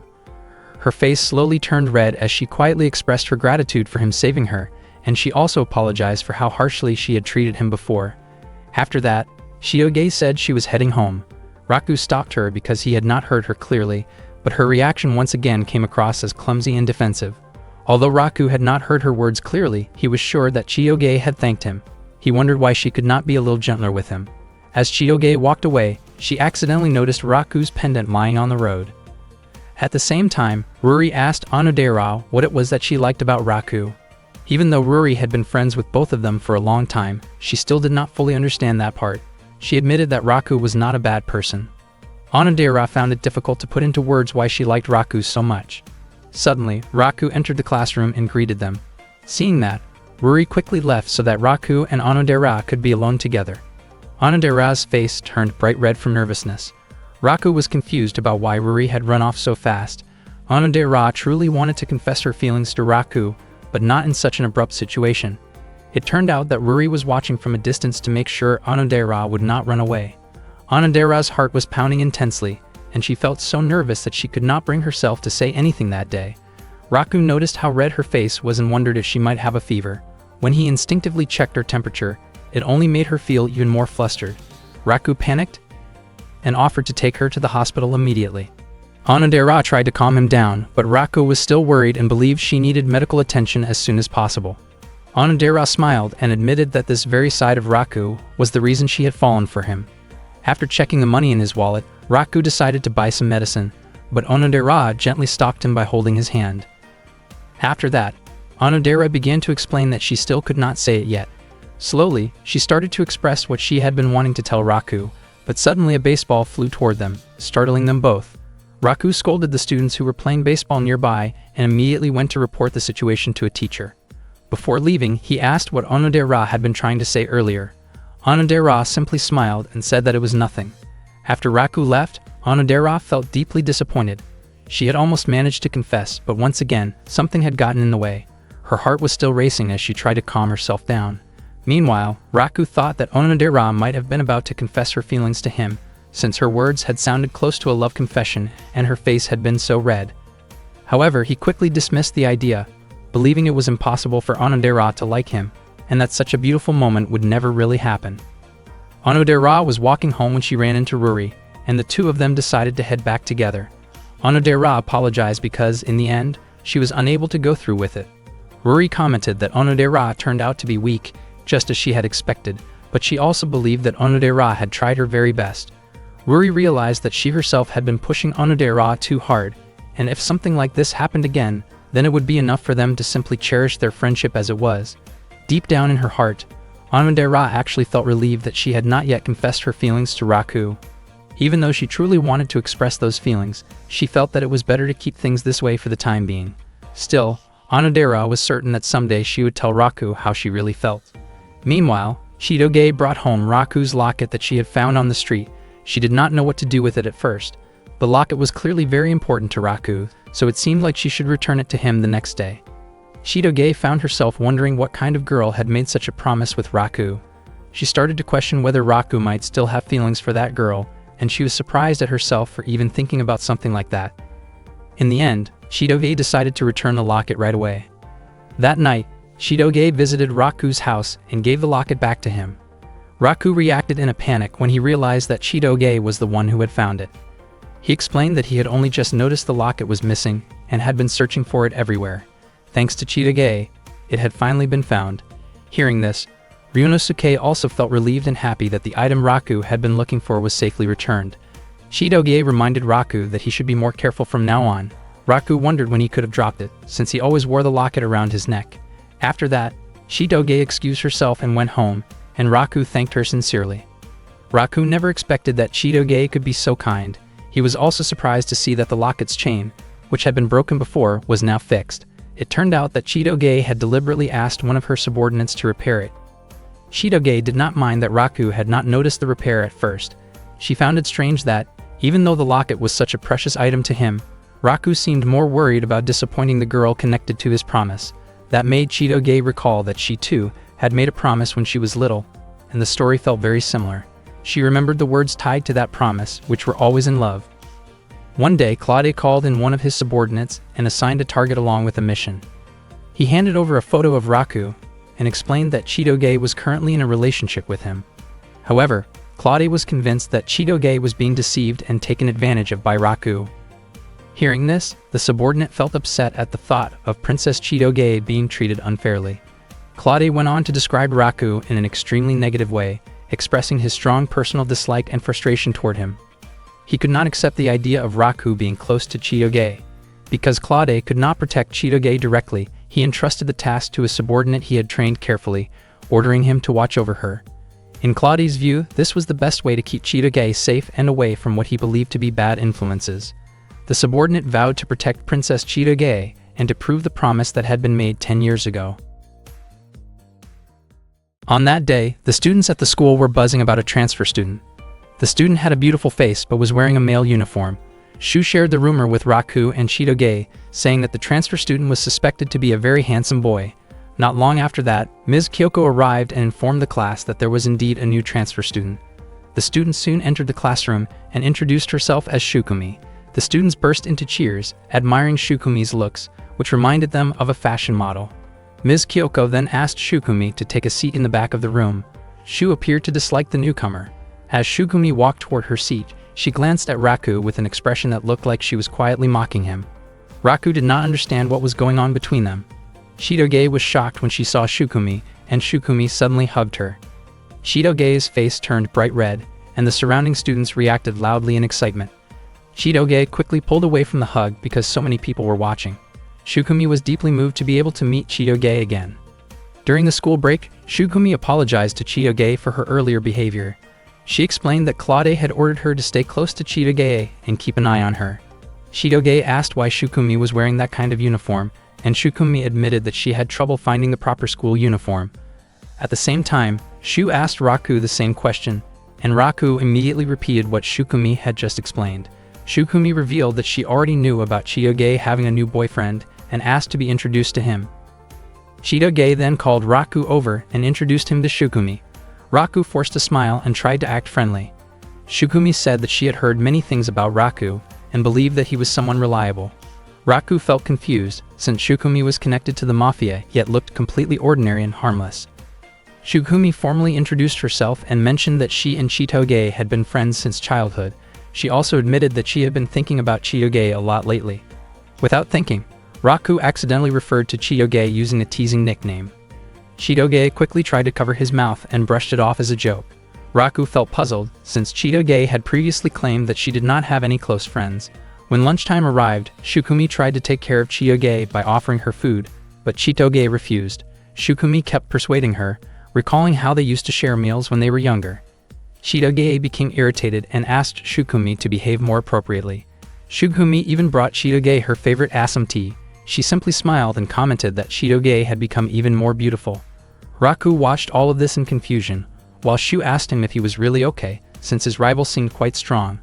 Chitoge finally snapped at Shukumi and told her to stop pampering her so much. Shukumi looked confused by Chitoge's reaction, as they used to be extremely close in the past and spent almost all of their time together. Frustrated, Chitoge walked off toward the restroom. Soon after that, Shukumi asked Raku to talk with her privately. Shukumi led Raku up to the rooftop so they could talk alone. She wanted to know whether Raku truly loved Chitoge sincerely. Raku was taken aback and nearly let the truth slip out. He insisted that he loved Chitoge very much, but Shukumi did not believe him and questioned how deep his feelings really were. Shukumi declared that she loved Chitoge deeply and was willing to give up everything for her. In a tense moment, Shukumi revealed just how serious she was by showing how far she would go to protect Chitoge, which left Raku completely confused and shaken. Shukumi felt disappointed, believing that Raku lacked the awareness and quick judgment needed to protect someone like Chitoge. She became convinced that someone like Raku would never be able to keep Chitoge safe. Shukumi suspected that Raku might be deceiving Chitoge and dragging her into a false relationship. She even questioned whether Raku had hidden motives related to territory or power. At that moment, Raku realized that Shukumi was far more dangerous than she appeared. Shukumi could not understand what made Chitoge fall for someone like Raku. And even if Chitoge was not being missiled, Shukumi did not want her to be drawn to someone she considered weak. She was simply too devoted to Chitoge to accept that. Shukumi believed that someone insignificant like Raku could never compare to her, and she was determined to take Chitoge away from him. She wanted to prove someday who truly deserved to be by Chitoge's side. At first, Raku did not care much, since he claimed that he did not like Chitoge at all. However, he knew he could not allow Shukumi to take Chitoge away, because it could trigger a major conflict. Raku stated firmly that he was the one who belonged beside Chitoge, and that he would not let Shukumi take her away from him. Unbeknownst to him, Chitoge overheard everything. Her face turned red as she listened to Raku's unexpectedly bold words. Raku himself could not believe that he had said something so embarrassing. Shukumi began to give off an intimidating presence, and sensing that things were getting out of hand, Chitoge rushed over to stop the confrontation. She asked Shukumi and Raku to get along peacefully.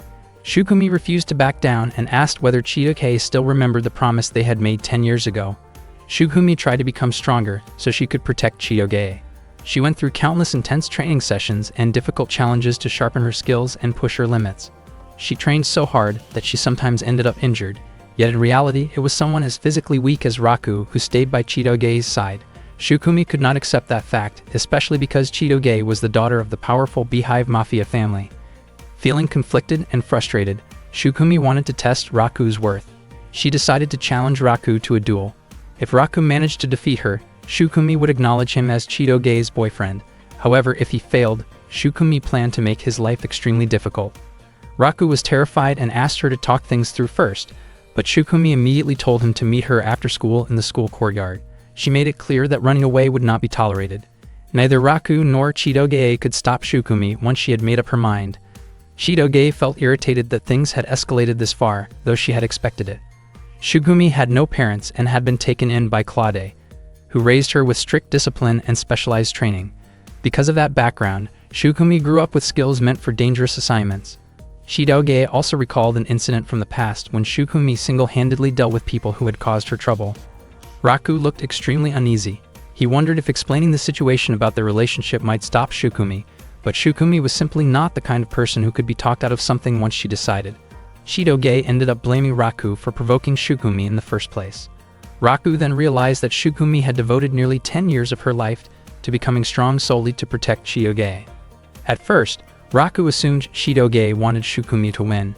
However, Chitoge instead urged him not to lose because if he did, something truly bad could happen to both of them, especially after everything they had gone through to maintain their fake relationship.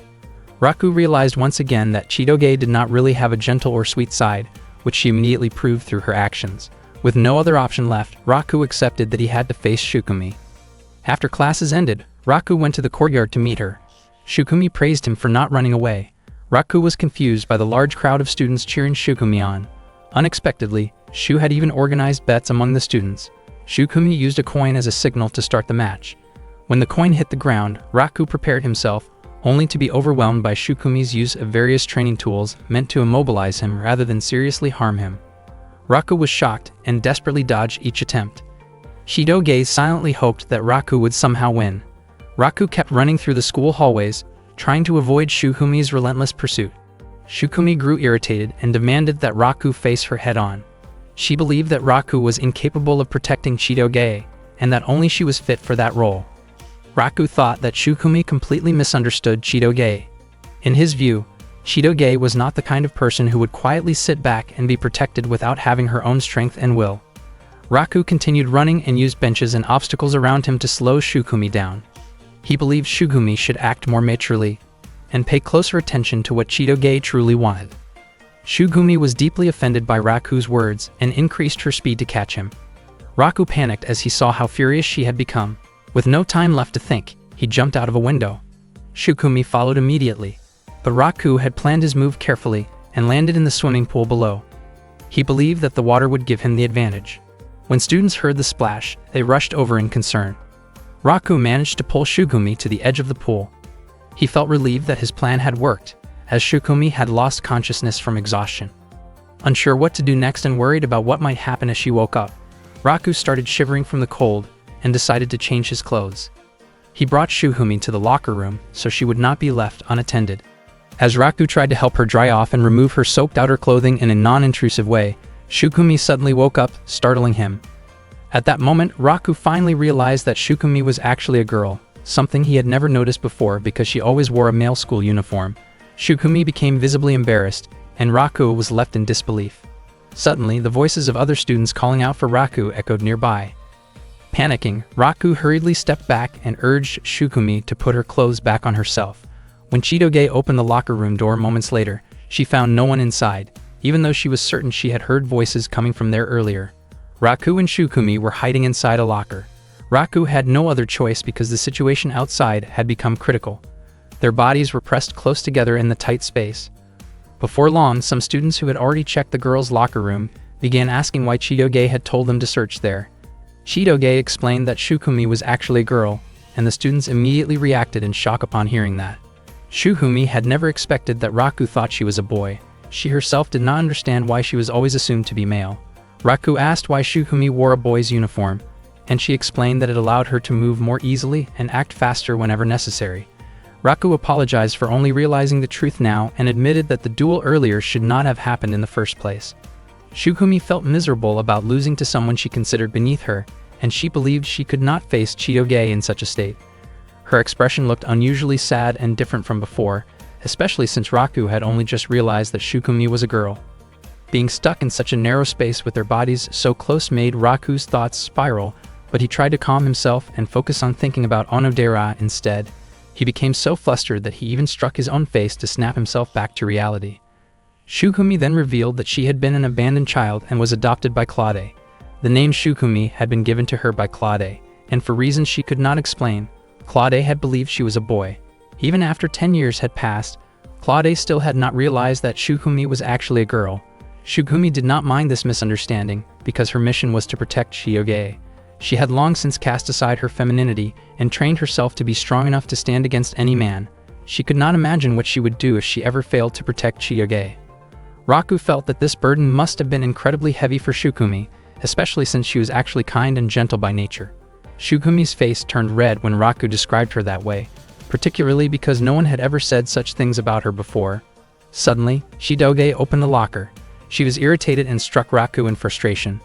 It was then that Chitoge realized Raku had also believed Shukumi was a boy.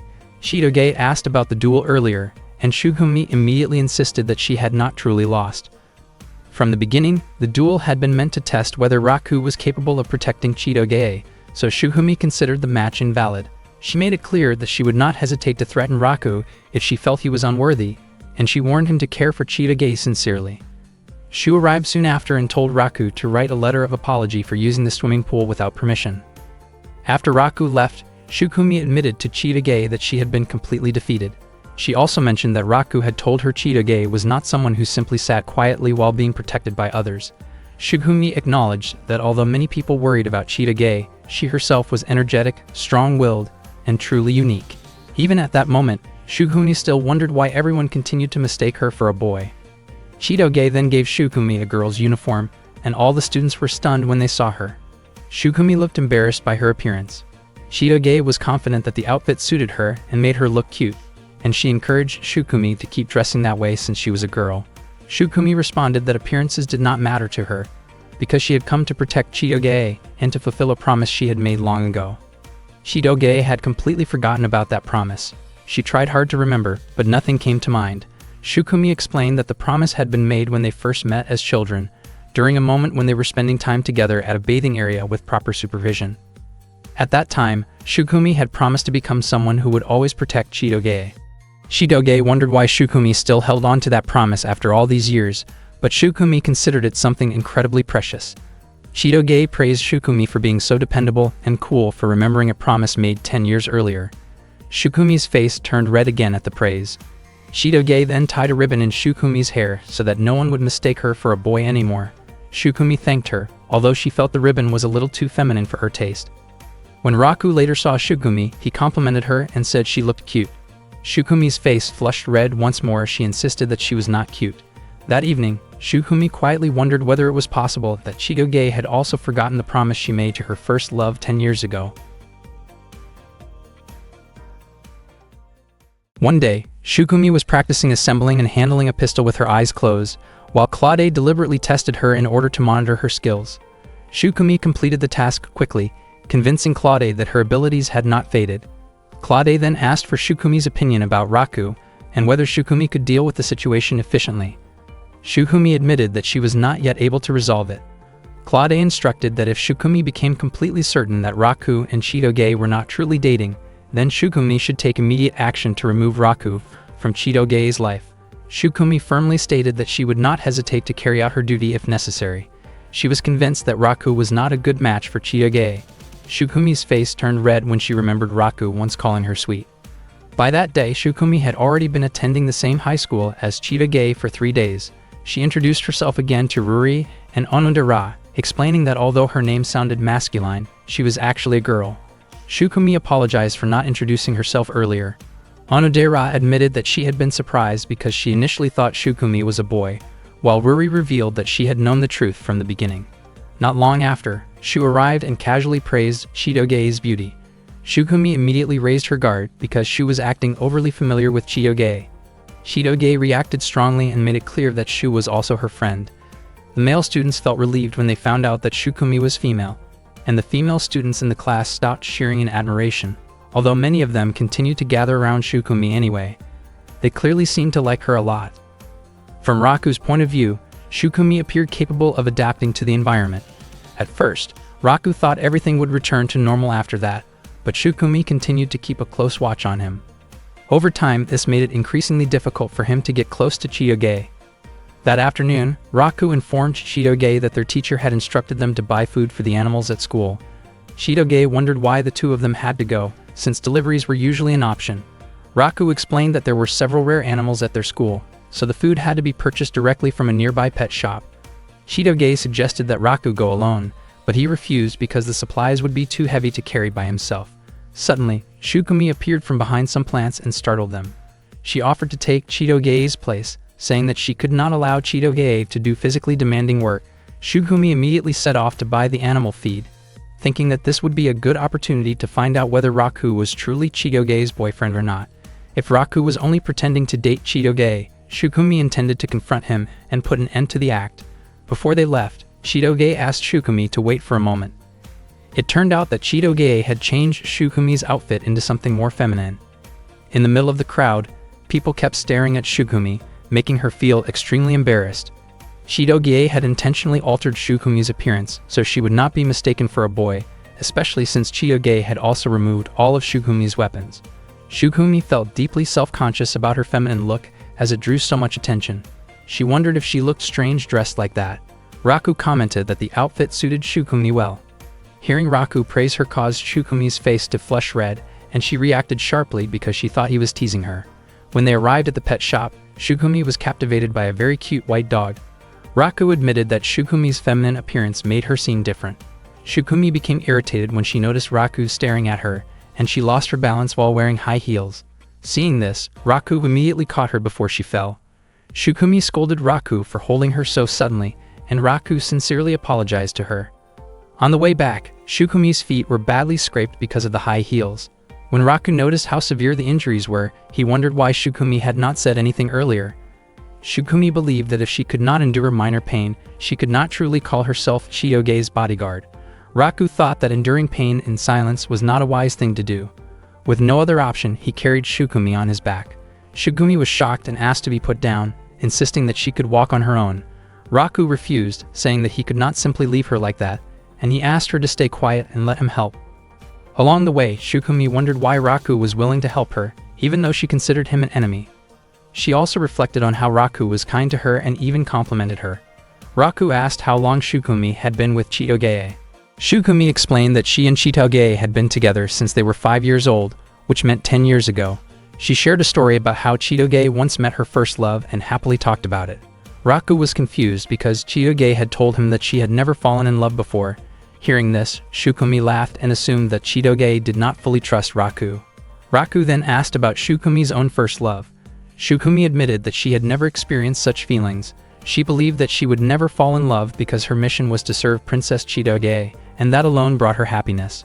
She felt that she had already set aside her femininity, and for her, seeing Princess Chitoge happy was more than enough.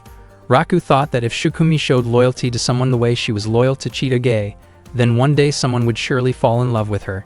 He concluded that Shukumi's first love simply had not appeared yet, and he found himself curious about what Shukumi's expression would look like when that moment finally came. When Raku glanced back, he noticed Shukumi's face turning red. Shukumi dismissed his thoughts and told him that he was acting as if he knew everything. Later that night, Shukumi returned to training with Claude.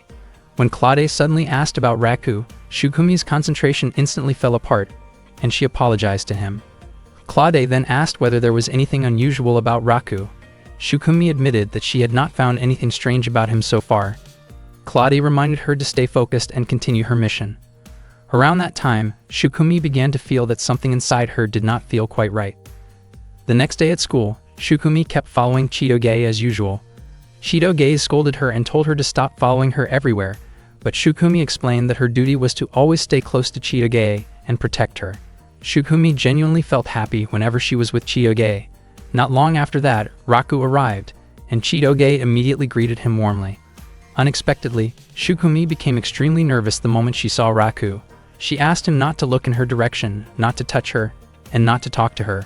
Raku was surprised and could not believe that Shukumi seemed to dislike him that much. Shukumi then urged Chitoge to leave right away. As Raku tried to help by brushing some dust off Shukumi's shoulder, Shukumi was startled and panicked, moving away in a flustered manner. Raku and Chitoge were both confused and had no idea what was going on with her. At that moment, Shukumi finally realized that something truly strange was happening to her. Shukumi later explained everything to Chitoge. She said that she was experiencing physical changes that only appeared in certain situations, something she had never felt before. Chitoge asked what kind of changes Shukumi meant.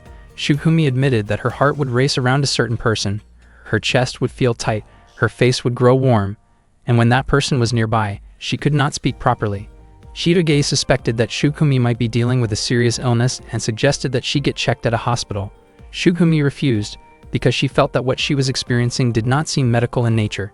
Even though these strange sensations kept happening, Shukumi felt oddly happy and could not understand why. She was confused about why her thoughts kept circling around one person, especially since she believed those feelings could interfere with her mission.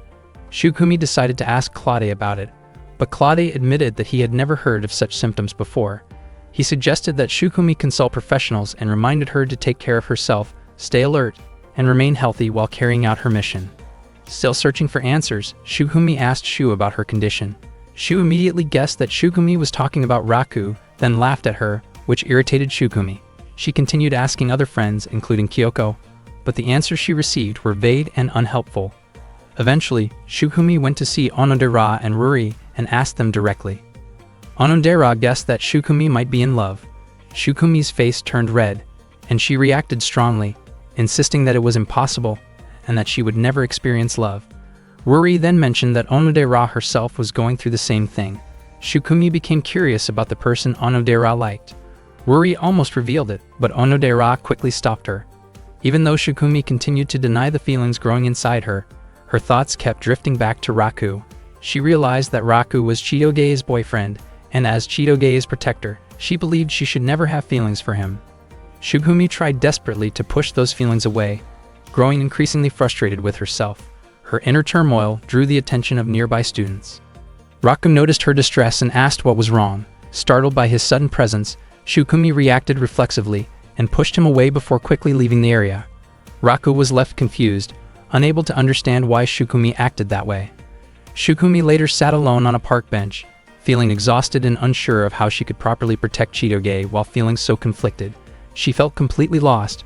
Chitoge came over and brought her a drink, then asked whether Shukumi had gained any clarity. Shukumi mentioned that people kept saying she was in love.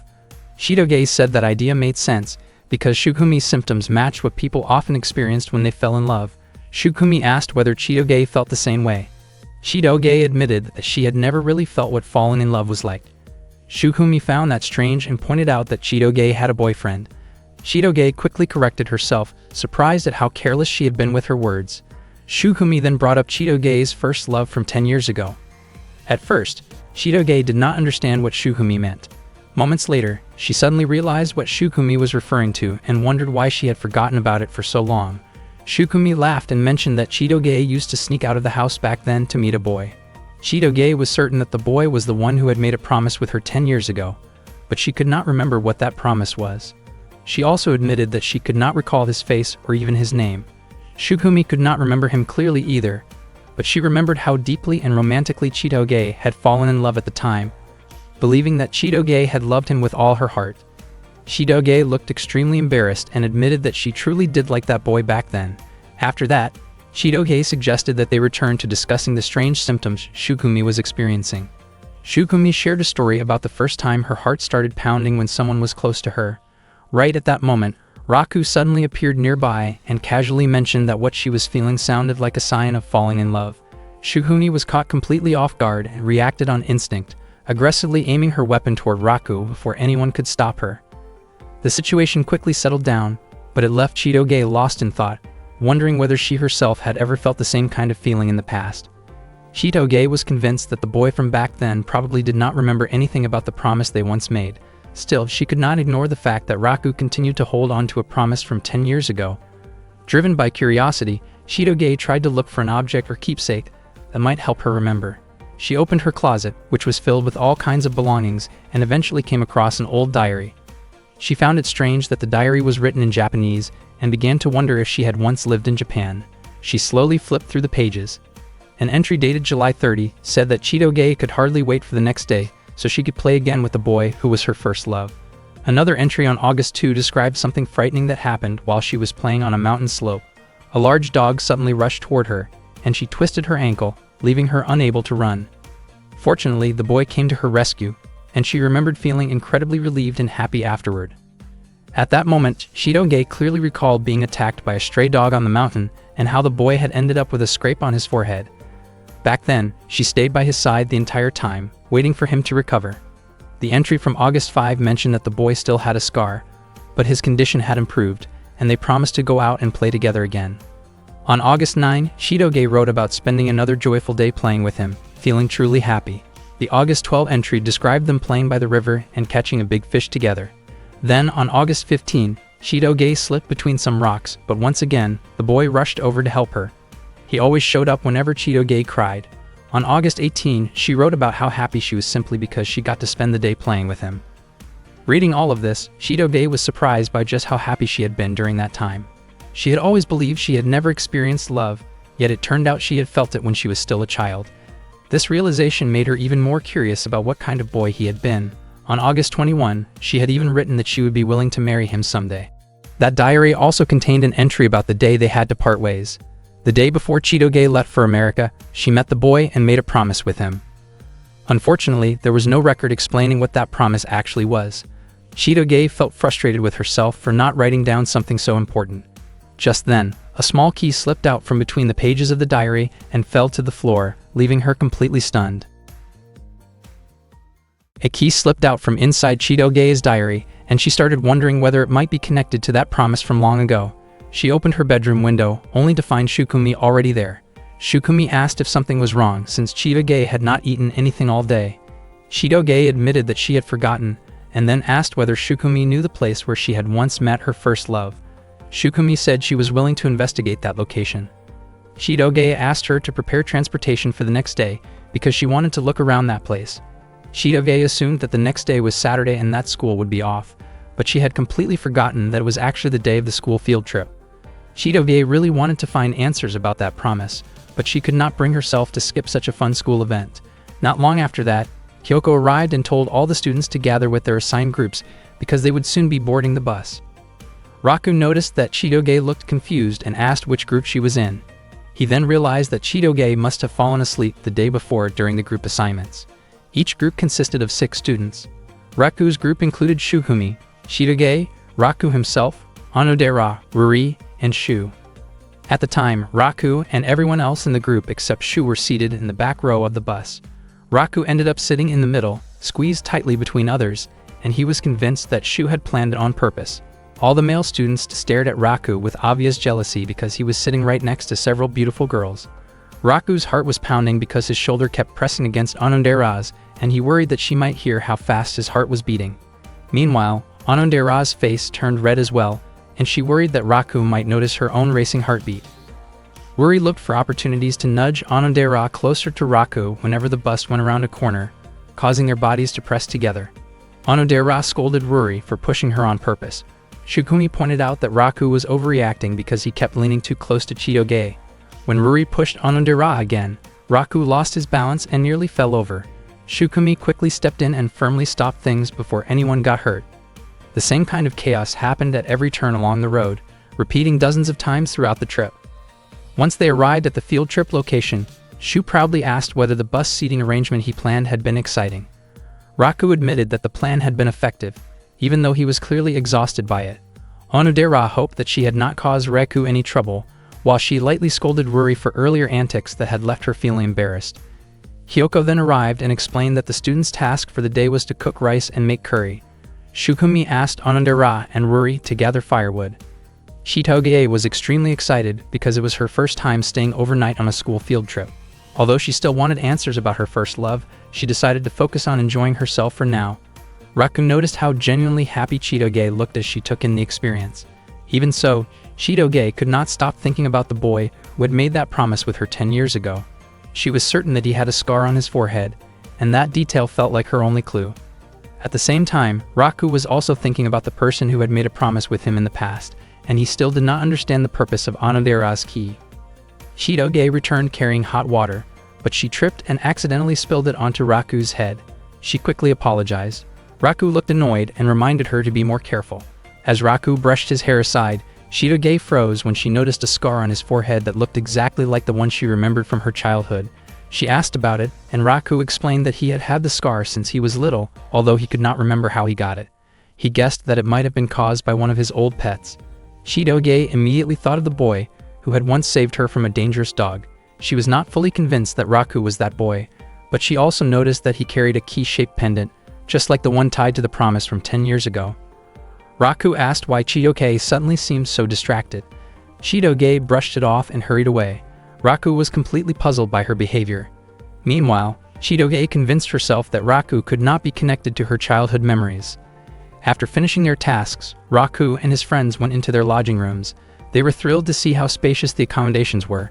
Shu became overly emotional when he noticed that a sliding door separated the boys' and girls' rooms, joking that it almost felt like they were all staying in one room. Ruri immediately told Shu that he could sleep on the porch or in the hallway instead. Raku's face turned red when he realized that he would be sharing a room with Onodera, and just imagining it made him nervous. Onodera mentioned that the hotel had a hot spring bath, and invited everyone to go together later. Raku became flustered the moment he heard that. Shidoge could not wait to try the hot spring, while Shugumi looked uneasy since she was not used to bathing with a large group. Raku reflected that Shidoge had been acting strangely earlier, but he concluded that he was probably just worrying too much. Shu suggested playing card games together and proposed adding penalties to make things more exciting. At first, his ideas crossed the line, so Ruri immediately shut him down. In the end, Shu suggested that the penalty should be sharing innocent stories about first crushes, and Ruri agreed. Raku and the others were shocked and suddenly very tense. Talking about first love made everyone nervous, and they all became determined not to lose the game. As soon as the game began, Raku commented that Shidoge looked pale, but she insisted that she was fine. Raku thought that this probably was not the right moment to worry about other people. Onodera's face lit up with excitement when she drew her card, and Raku was convinced that she must have picked up the Joker. When it was Raku's turn to take a card from Onodera's hand, her expression kept changing every time his fingers brushed against the cards. Raku admitted to himself that Onodera's expression looked incredibly sweet. Because of that, he was able to guess which card in Onodera's hand was the Joker. After that, it was Chiyoge's turn to draw a card from Raku's hand. She showed an adorable expression while choosing, and Raku felt sure that she did not want to lose. He suggested that she should probably keep a straight face instead. The game continued until only Raku and Chiyoge were left for the final round. Everyone else who had already finished felt relieved that they had avoided the punishment. Raku could tell where the Joker was just by looking at Chiyoge's expressions. He felt annoyed, because even though he knew he would win, he somehow ended up looking cowardly. When Chiyoge took a card for her turn, Hyoko suddenly showed up and scolded them for not leaving the room. At that moment, Chiyoge ended up drawing the Joker and lost, but thankfully the punishment was ultimately not carried out. The students then enjoyed their meal together. After they finished eating, Shu invited Raku to go take a bath, but Raku was convinced that Shu was really trying to drag him along to sneak a look at the girls. Shu denied it, explaining that the bathing times for boys and girls were different.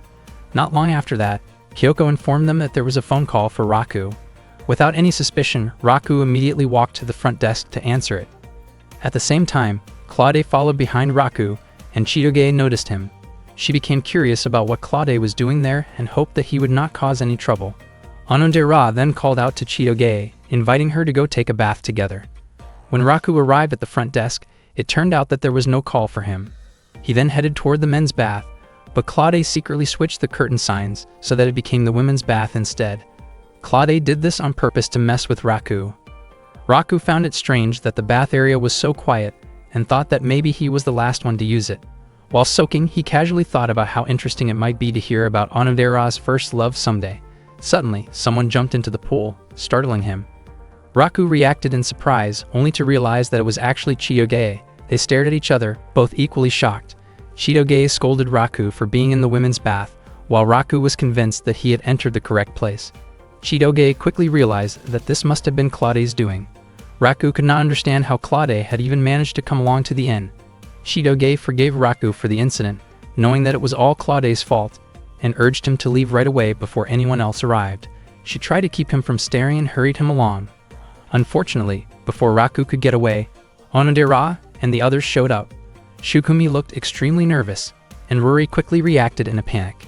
Just as Raku was about to move, Onodera ended up facing his direction. Meanwhile, Claude confidently believed that his plan had succeeded and that Raku would be labeled as a serious troublemaker. Fortunately, Shidoge stepped in and helped hide Raku from the others. Onodera briefly asked if anyone else was in the bath, but Shidoge denied it. Raku was genuinely surprised that Shidoge would go so far to help him. She did it because Raku was her boyfriend and Shukumi was also there.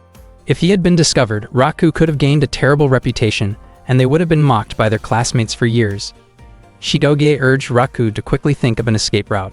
He could not leave through the main entrance because Onodera and the others were there, and the fence was far too high to climb.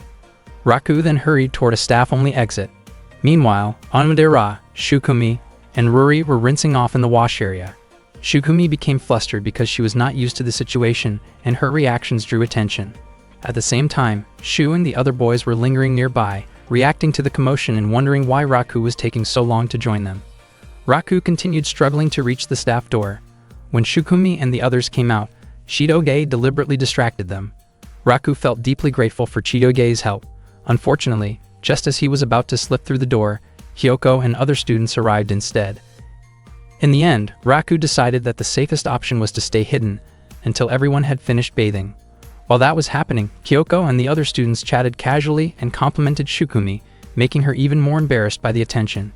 Shu and the others reacted loudly to Shukumi's nervous outbursts, joking among themselves and thinking that Raku was missing out by not being there with them. After hearing something strange, Shukumi immediately threw a bottle of soap toward Raku. Fortunately, Raku quickly hid himself at the bottom of the pool. He was extremely worried because if he were discovered, he could end up being expelled from high school.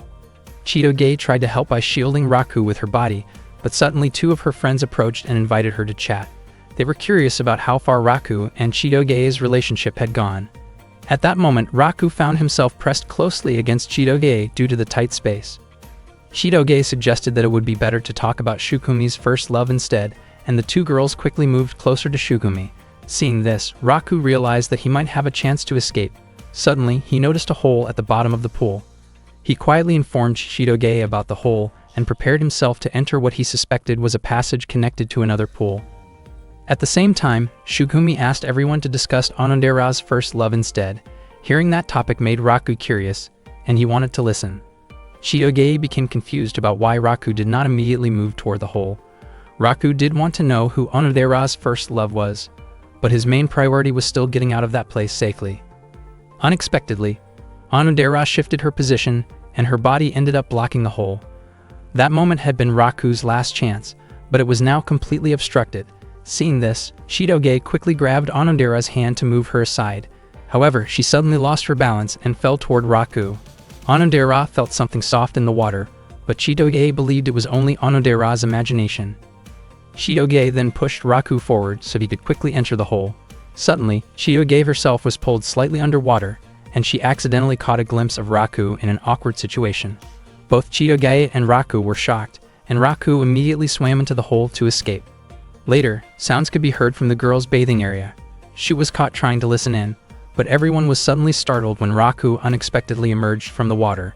Shu asked what Raku was doing there, and Raku explained that he had just finished practicing holding his breath underwater. Shu invited Raku to join him, but Raku refused because he felt completely exhausted. After bathing, Raku immediately went to find Shidoge to apologize. Shidoge could not understand why Raku had acted so foolishly earlier. Raku asked her not to bring it up again, explaining that he was the one who had suffered the most from the situation. Shidoge then asked what Raku had seen. She was upset at the thought that Raku might have seen her without clothes, but Raku denied it, explaining that the steam had been too thick for him to see anything clearly. Shidoge then asked one last question that Raku did not understand. With her face turning red, Shidoge quickly walked away. That night, Kyoko instructed all the students to go to sleep early because they would be heading to the mountains the next morning. Before going to bed, Ruri warned Shu and Raku not to open the connecting door between their rooms. Shu promised that he would not do it. Once the lights were turned off, Shu tried to persuade Raku to open the connecting door, but Raku refused again because he was too tired. Shu decided to open the door by himself, only to find Ruri standing right on the other side. She immediately reacted and stopped him forcefully. As a result, that night both Shu and Raku were made to hang outside their room as punishment. The next morning after the incident at the women's bath, the students gathered together for breakfast. Raku accidentally ran into Chitoge while picking up his meal. As soon as he saw Chitoge's face, his mind involuntarily drifted back to inappropriate memories from the night before, which made him feel uncomfortable with himself. However, Chitoge acted as if everything was completely normal. Shu wondered whether Raku and Chitoge were having an argument.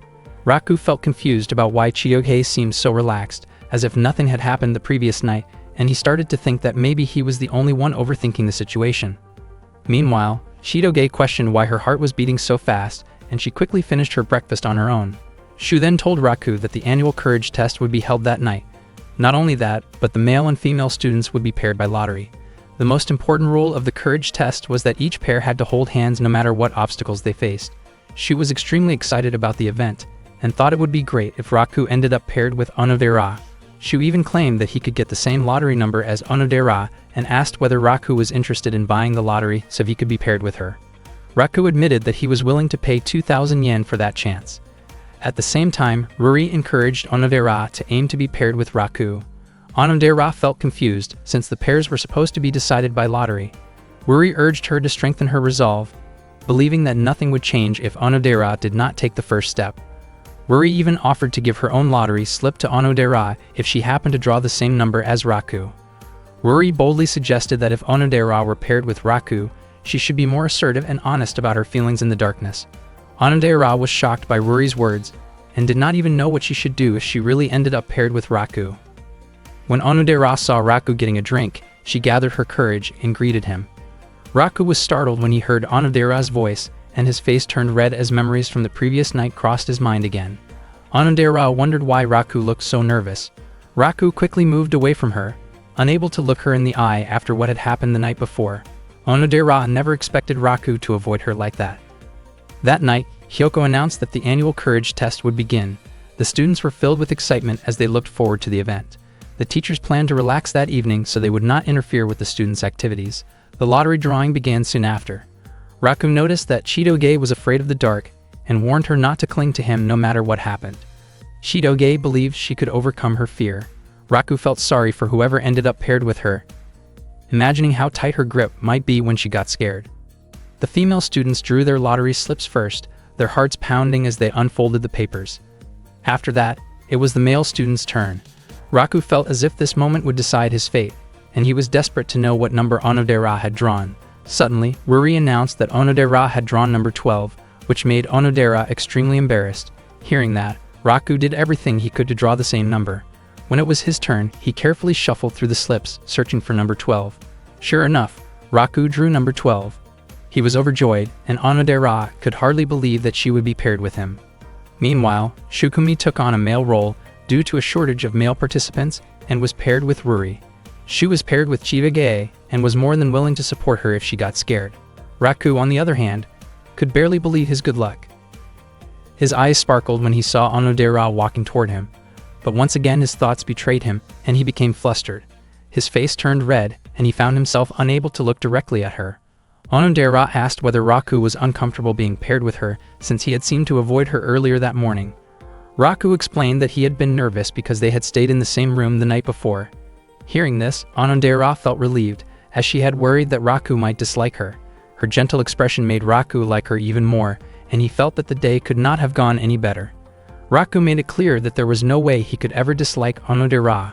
Meanwhile, Chitoge wondered why Raku looked so shy despite being paired with Onodera. She heard voices from students playing the role of ghosts behind some bushes and went over to check on them. It turned out that one of the ghost actors had a stomachache, and they had not found a suitable replacement yet. Chitoge initially tried to step away, thinking she would not be able to help, especially since she was afraid of the dark. However, no one else was willing to take the role, since all the students had already been assigned their pairs. The organizers were worried that without enough ghost actors, the event would be delayed and less exciting.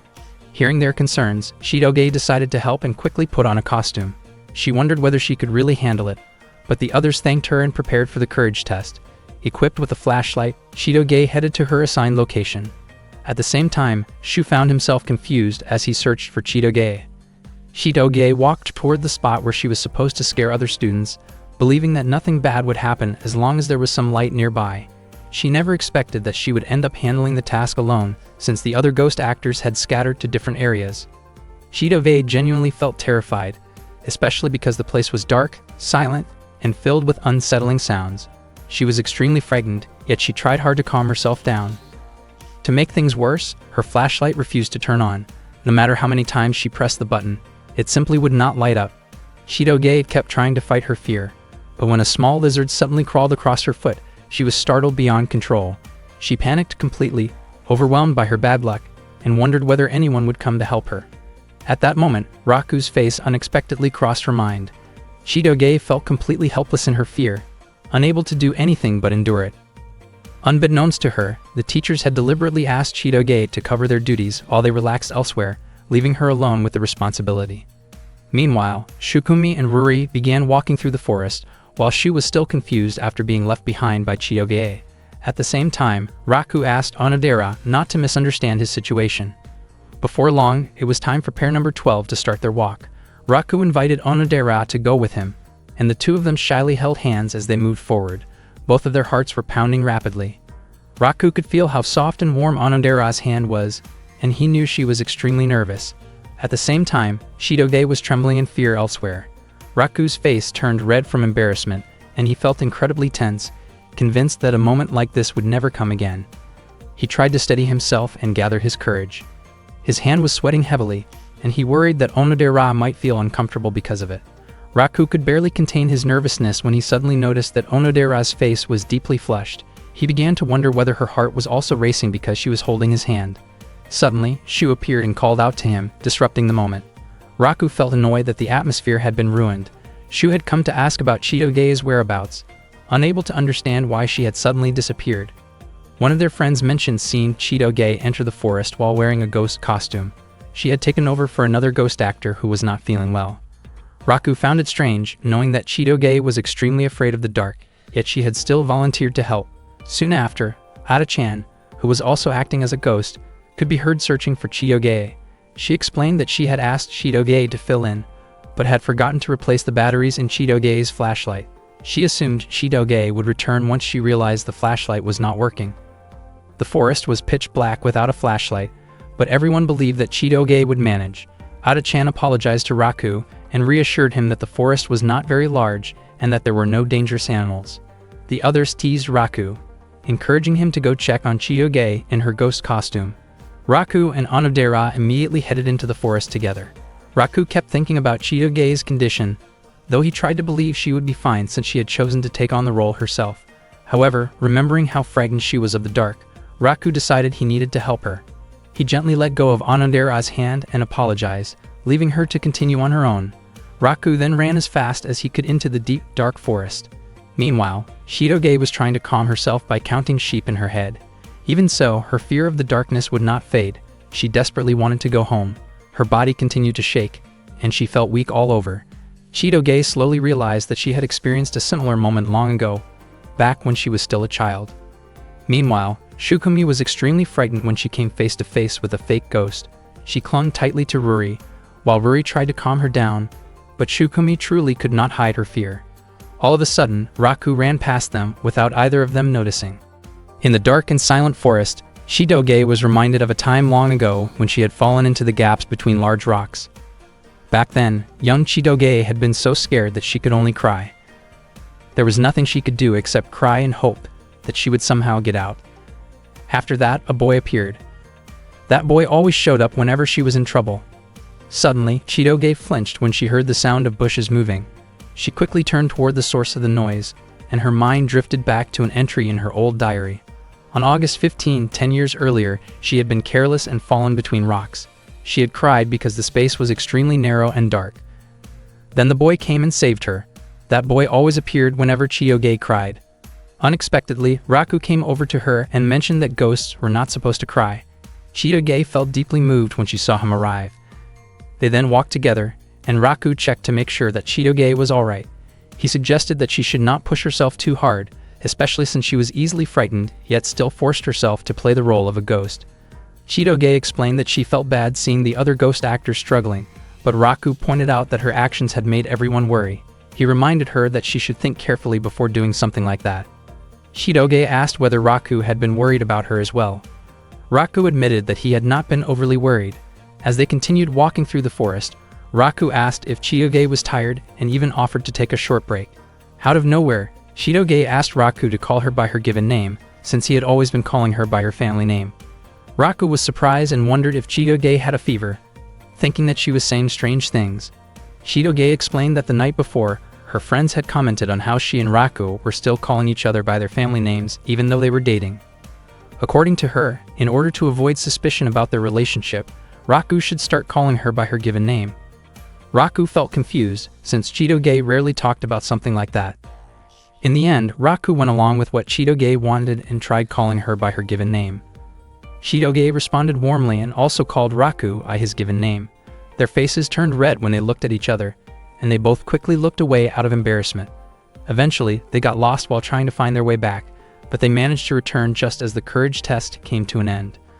Raku ended up missing his chance to spend time alone with Onodera. As soon as Shukumi saw Chitoge return, she shouted her name in relief. Shukumi immediately hugged Chitoge and apologized, saying that she should not have let that happen to her. Not long after, Onodera came over to Raku. She had been told by Shukumi that Raku had gone to look for Chitoge. Raku sincerely apologized to Onodera, even though he had promised to come back quickly. Onodera understood, since what mattered most was that Chitoge was safe. Raku could hardly believe that he had missed such a golden opportunity to be alone with Onodera during the courage test, but he felt relieved that Onodera was willing to forgive him.